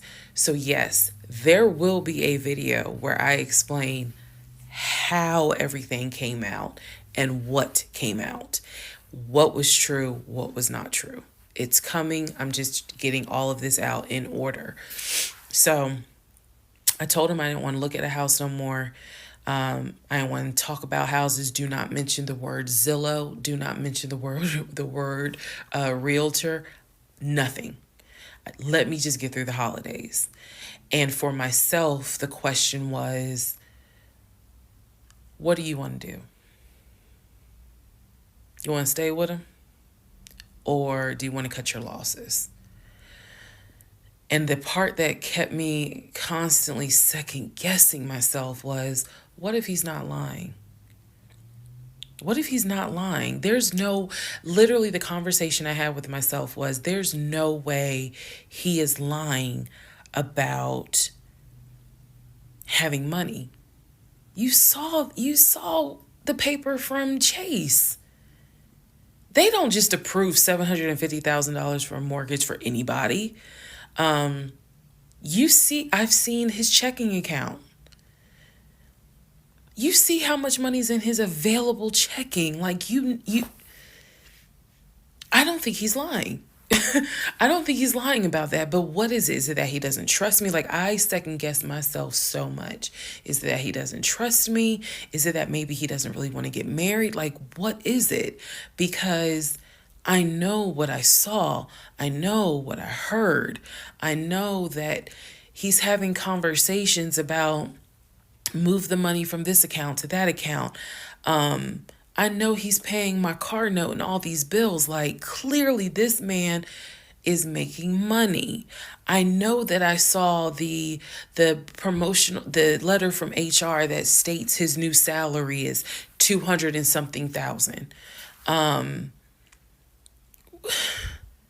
I remember thinking, like, God, what am I missing?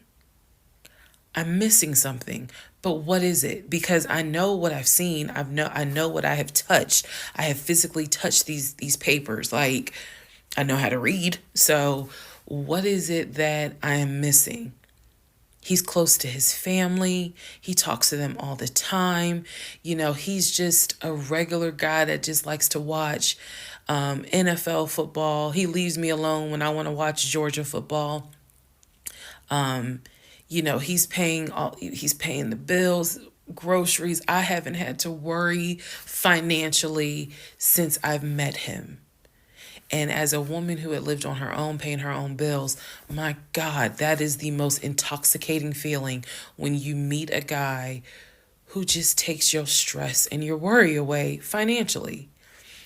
But the downside is he took away the stress and the worry financially away and instead brought a mental fuck job I've never in my life had experienced. And I could not put my finger on it. I couldn't really talk to anybody about it because I'm a big believer in what happens at home stays at home. So I didn't talk to my girlfriends about it. I didn't talk to my family about it. But I just remember being like, what am I missing? What am I missing?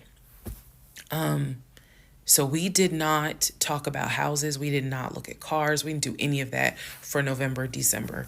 And he came to me like around Thanksgiving, and he what I thought was a very open, loving conversation. And in that conversation, he was like, okay, I know I have fucked up. I know that things are not feeling too strong right now. He was like, I want us to get married. I want a home. I will show you whatever you need to see to put you at ease. He was very like contrite. He was very just like what do I need to do to put your mind at ease so that you know I'm in this and that I want this and that I love you and I want you to be my wife.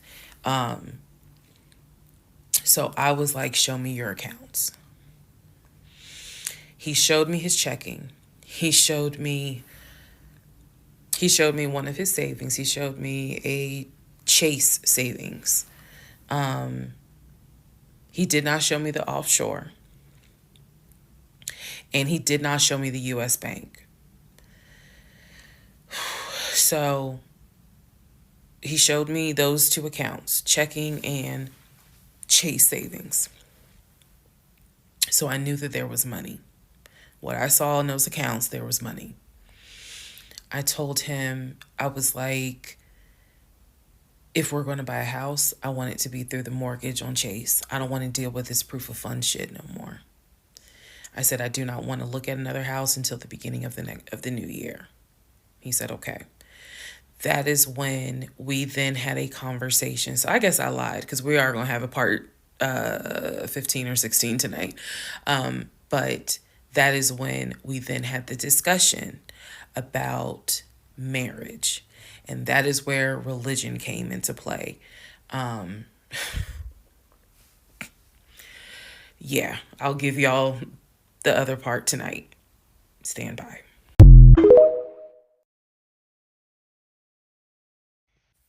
Okay, part 15. Who the fuck did I marry? So in December of 2020, around beginning of December, we had a conversation, kind of a come to Jesus heart to heart conversation. And both of us had grown up in the church, and the fact that we were not married but living together, the fact that almost had a baby together, bothered both of us. Both of our families, my family and his family, were very adamant. Like, okay, y'all either need to get married or y'all need to separate. And so I'm walking around with a ring on, which I'll post a picture of the ring because, God, there's so much to unpack. But anyway, walking around with the ring. And so he said to me, whatever I need to do my part to make this work, I'm willing to do. At the same time, it wasn't that I did not trust him as much as it was I felt like I wasn't trusting myself. Because again, like I said in the previous video, I know what I saw, I know what I read, I know what I've heard, but fuck, something was not sitting right with me. And every time I would question it in my head, the other side of me was like, okay, you know he ain't lying about the money because you saw it. So you know he ain't lying. Girl, are you that... Like, I remember saying to myself, are you that jaded that you don't even know what it's like to have a decent man? Yes, I really had the audacity to have that thought. So we agreed at the beginning of December, like, we wanted to be together. I believe I loved him. I believed he loved me. So the decision was made that we were going to get married. It's still COVID, so we had to follow certain protocol. So we filed our marriage license in Fayette County, Georgia, because you could not get an appointment in Clayton County to save your life. So we filed the marriage license in Fayette County. On our marriage license, it asked the number of previous marriages. He said 1, I had 0. it asked for our social security numbers. He put his social security number down. I put my social security number down.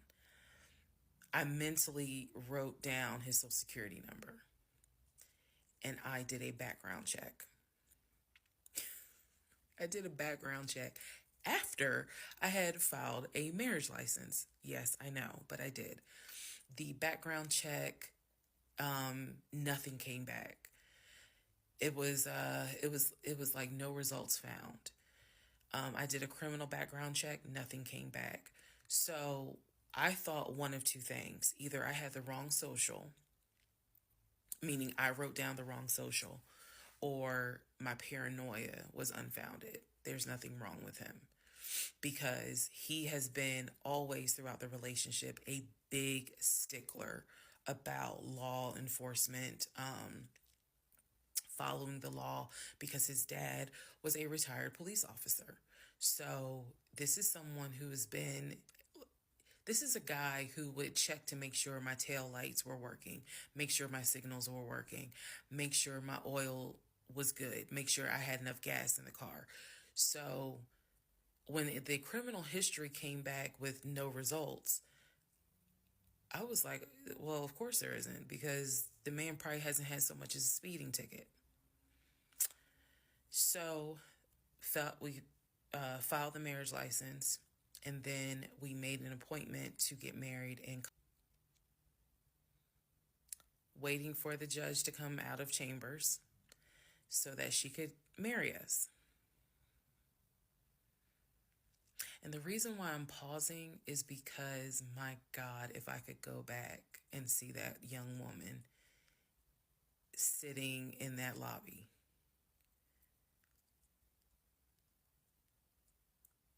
Wow. I know we can't go back in time,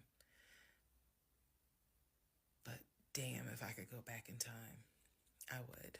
I didn't tell anyone I was getting married, because I was afraid that we had tried before in September and something came up. So I didn't want to tell anyone. I didn't want to get anyone's hopes up. I didn't want to get my hopes up. I know that's bad, but again, said I would be honest, even if it's ugly. I told my mom, my family, that we got married, told my friends. They could not believe it. My mother was relieved, but she had no idea about what was going on. My aunt was more like, really? You married him? My friend, the one who took me to the hospital for the miscarriage, was like, I wish you would have told me, like, you deserve to have people there, take pictures and celebrate and all this other stuff. And she was like, she's the type of friend, if you like it, I love it. You rock with him, I rock with him. The moment you don't, I don't either. So she was supportive. My other girlfriends were happy for me. They just hated that I had to get married during COVID. Because they were like, we would have loved to have, thrown you a bridal shower and a bachelorette party and all of that. It just sucks that you couldn't experience that. So we got married on a Tuesday. On the way home, stopped and got some wings, went home, and I had to get ready to go to work the next day. And life. I got married January 5th.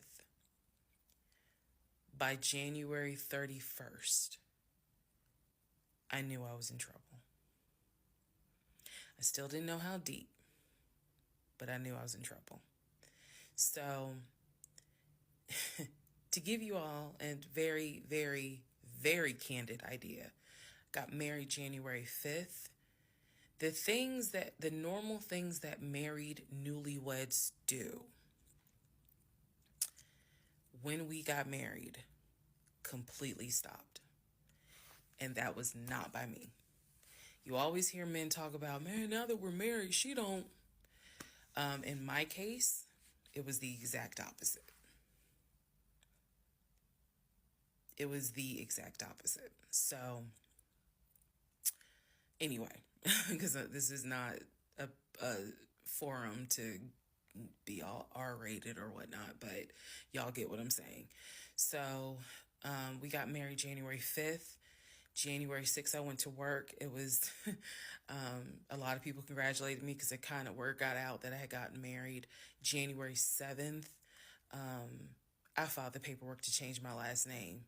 And if you were following me, you can go back like 15, 16 videos, and I talk about how I had to change my name back to my maiden name. But I changed my name within about 3 days of getting married. My attitude was, this is the bed that I made. I'm going to do right by him. I'm going to do right by my marriage. I took marriage seriously. And when I married him, I absolutely married him thinking, I'm going to be with you for the next 40, 50 years. So we're going to have to figure this shit out. That was my mindset. I did not get married to turn around and be divorced in 6 months. But I got married January 5th, 2021. And by January 31st, I knew I was in serious trouble. So that is where we are. The next set of videos, the next set of all this will be me talking about how things went downhill before it crashed and I found everything out. In the meantime, tomorrow is my birthday. So, happy birthday to me.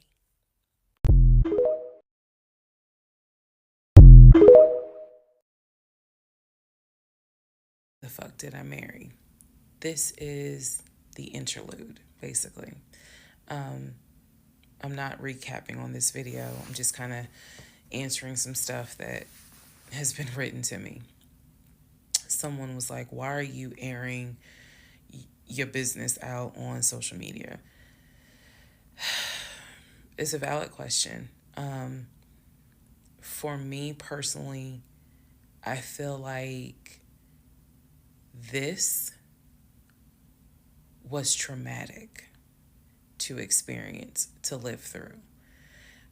And I'll expound on that on another video, the aftermath of the toll that this took. Honestly, and I know some people are going to be like, that sounds crazy. It is kind of cathartic to get this out because I cannot tell you how much of this has been internalized since 2020. Also, I don't want to seem like a cautionary tale to other women or to men for that matter. But to my sisters, to my ladies, white, black, Hispanic, Asian, doesn't matter. If something does not sit right with you, investigate it. I cannot stress that enough. If just one woman watches these videos and she's like, you know what? Something don't sit right with me. Let me look into this. Then it was worth it. Yes, it is a Lifetime movie. Yes, it is Netflix. Yes, it is crazy. Yes, it is hilarious also.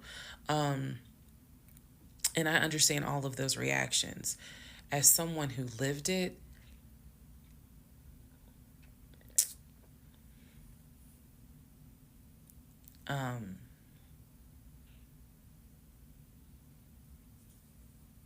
it was traumatic. But I feel like, God, it feels good to finally admit what the fuck I went through. And again, by the time this is uploaded, I'm only to January of 2021, right after getting married. So when I think back on it, there's things that I'm very, very grateful for. There are things that I'm just like, why did you not pay attention? Why did you not question? And the sad part is, I can't even begin to tell you. I don't remember the woman I was before I met that man. I don't remember. Um, because going through something like that, it changes you. And I've seen some women in the comments who were like, I was married to a habitual liar. I was married to a pathological liar. My baby daddy's a pathological liar. And my heart goes out to them, because until you have dealt with someone so depraved, you really don't quite know how bad it can get. So I'm fully aware that this was a risk, putting this out on social media, telling my story, my truth, and really kind of being like, look, this is what I went through. I made dumb decisions. I overlooked things I should not have overlooked. I argued away things I should not have argued away. I can pinpoint exactly the moment I should have left. I still feel like God is sitting on the throne and he's like, I never planned for your monkey ass to marry him. I never even planned for you to go out and date with him. That's why I blew your tire. But you hard-headed and you went anyway. And then I tried to go ahead and show you signs. You ignored them. Like, I feel like God did everything to help me as his child be like, this is not who I created to be your helpmate. And I was like, God, you taking too long. I want to get married. You taking too long. I want to have a family. You taking too long. And these are the consequences that I am paying for basically telling God, you took too long. And I feel like God's grace is sufficient. It is. But at the same time, and I'm not perfect. I mean, not perfect at all. None of us are. But I do feel like when I sit back and I replay the events that happened, I truly cannot believe that was my story. Because all I wanted was to meet a guy, for him to be my best friend, for us to get married, have a family. I wanted someone I could make fun of his big old forehead, and he make fun of my nappy head and all my wigs, and yet he was my ride or die. I wanted someone that I could be like, man, help me with these kids, and he helped me with the kids. We had a nice home. We were comfortable. That is what I wanted. And I've said this before, and I say it again. I truly hoped it was my turn.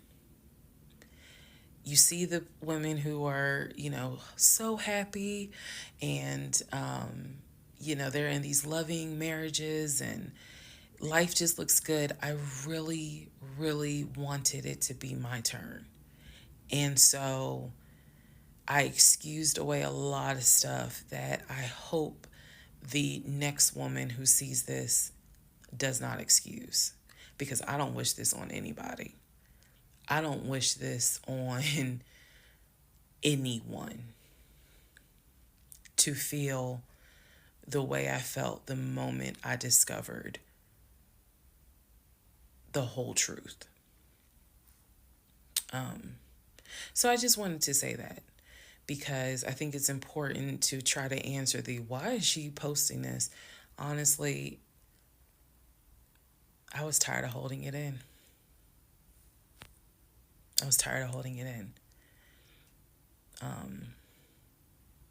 And I hope it helps somebody. Okay, let's all take a deep breath. Let's all get some sleep. If you don't have anything to do and you just want to wish me a happy birthday, wish me a happy birthday tomorrow, February 15th. Shout out to Team Aquarius. Good night, y'all.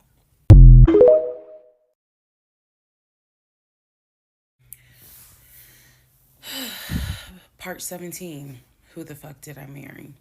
So, for context and just to clarify some stuff, going forward, I'm going to now call my ex-husband, I'm going to use the name that I call him in real life. So that way it clears up the whole fiance, boyfriend husband, ex-husband thing. So his name is Legion. Anyone that knows me will tell you that is what I call him. So Legion and I, when I left off at part 16, or excuse me, part 15, Legion and I got married January 5th of 2021. For the first 2 weeks, things were fine. We got into like a routine, basically. I would go to work, he would go to work. He was still leaving the house at around 6:15 every morning. He was still on the phone with his brother, the one that lived in Philly, every morning. That was their time to talk. From what I was told, the brother got off work. I guess he must have worked the third shift. And so he was getting off work as Legion was getting ready to go to work. So that was the perfect time for them to talk. He would talk to his brother in Baltimore and the brother in Augusta. Pretty much, just a quick phone call here and there, if not every day, every other day. So everything was pretty much the same. I would talk to my mom almost every day. I would talk to my aunt almost every day. So it was nothing to kind of, that's weird. That's what the morning routine was. He would talk. So I worked at Georgia State Patrol. And I said this in a previous video, but again, there were things I said in previous videos that I remember saying, hey, remember that because it's going to come back later. So I worked at Georgia State Patrol. I had been working there for almost 8 years, 7 or 8 years by the time Legion got into the picture. He was fine with the fact that I worked within law enforcement. I'm not a trooper. I'm not a sworn officer. I'm a civilian. However, again, his dad was a retired police officer. So he was perfectly fine in the beginning with the fact that I worked for Georgia State Patrol. He had been to my office before. He had met some of my co-workers. Obviously, even with COVID, because I still had to go into the office 2 or 3 days a week, he had been up there. So the friend who took me to the hospital when I had my miscarriage has met him. He and I have been to her home with her and her significant other before. So again, even in the world of COVID, when there were little times where you could get together with people, he has met people in my life. He has met my friend, or that particular friend, and he has met some of my coworkers. So when we got married, the first 2 weeks, like I said, was fine. And then it's as if something snapped. Something just changed. What was totally acceptable before, suddenly little comments were made. Why are you wearing that to work? You get off at 3:30, so you'll be home by 5, right? Things that had never happened before. He had never questioned what time I'm going to be home. Really, he didn't need to question it because when I'm off work, I leave. So it was never a situation of, oh, I'm going to just sit around at work and just run my mouth because I have nothing to do. And then it turned into, he would call me every day from work. And I'm going to demonstrate how those phone calls went. But he would call me every day from work. And if he even so much as heard a male voice in the background, he would have little comments to me. Who was that? Are they in your office? Man, I never know who's around you, because it seemed like every time I call you, I have the hiccup, sorry. It seems like every time I call you, there's some man around.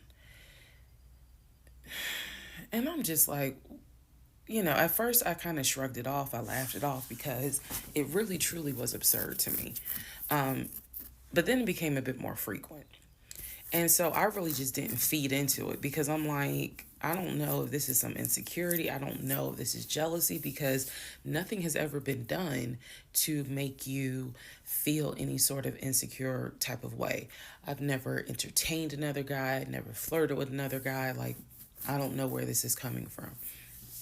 So it is also important to note, we got married January 5th. Things started changing around 2 weeks later. And the reason why I know it's 2 weeks is because I had recorded an audio diary on January 21st is the date of the audio diary. And I talk about how maybe I had unrealistic expectations because it seemed as if things were changing with he and I. So 2 weeks pass, he starts making little comments. End of January comes, he informs me that he wants to start looking for a house again. I had no real desire to go through that process. So what he decides is that he's going to look for a house for us using his friend, the realtor, the one I did not meet. So he tells me that he and his friend have been talking and he's going to start looking at houses. And what he's going to do is basically, if he feels like it's a house I would like, then he wants to show it to me because he feels like, I know that your attitude really isn't, you're in the mood to look for a house. So I'm going to start looking. And then if I think it's a great house, then, you can come see it. And I remember thinking, that's not going to work.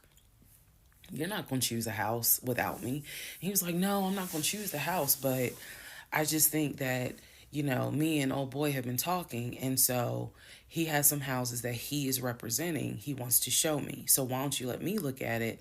And if it's worth the time, then I'll bring you to look at it. So he already had some sort of plan in place after talking to his friend about how he's going to start looking at houses. This is the end of January 2021.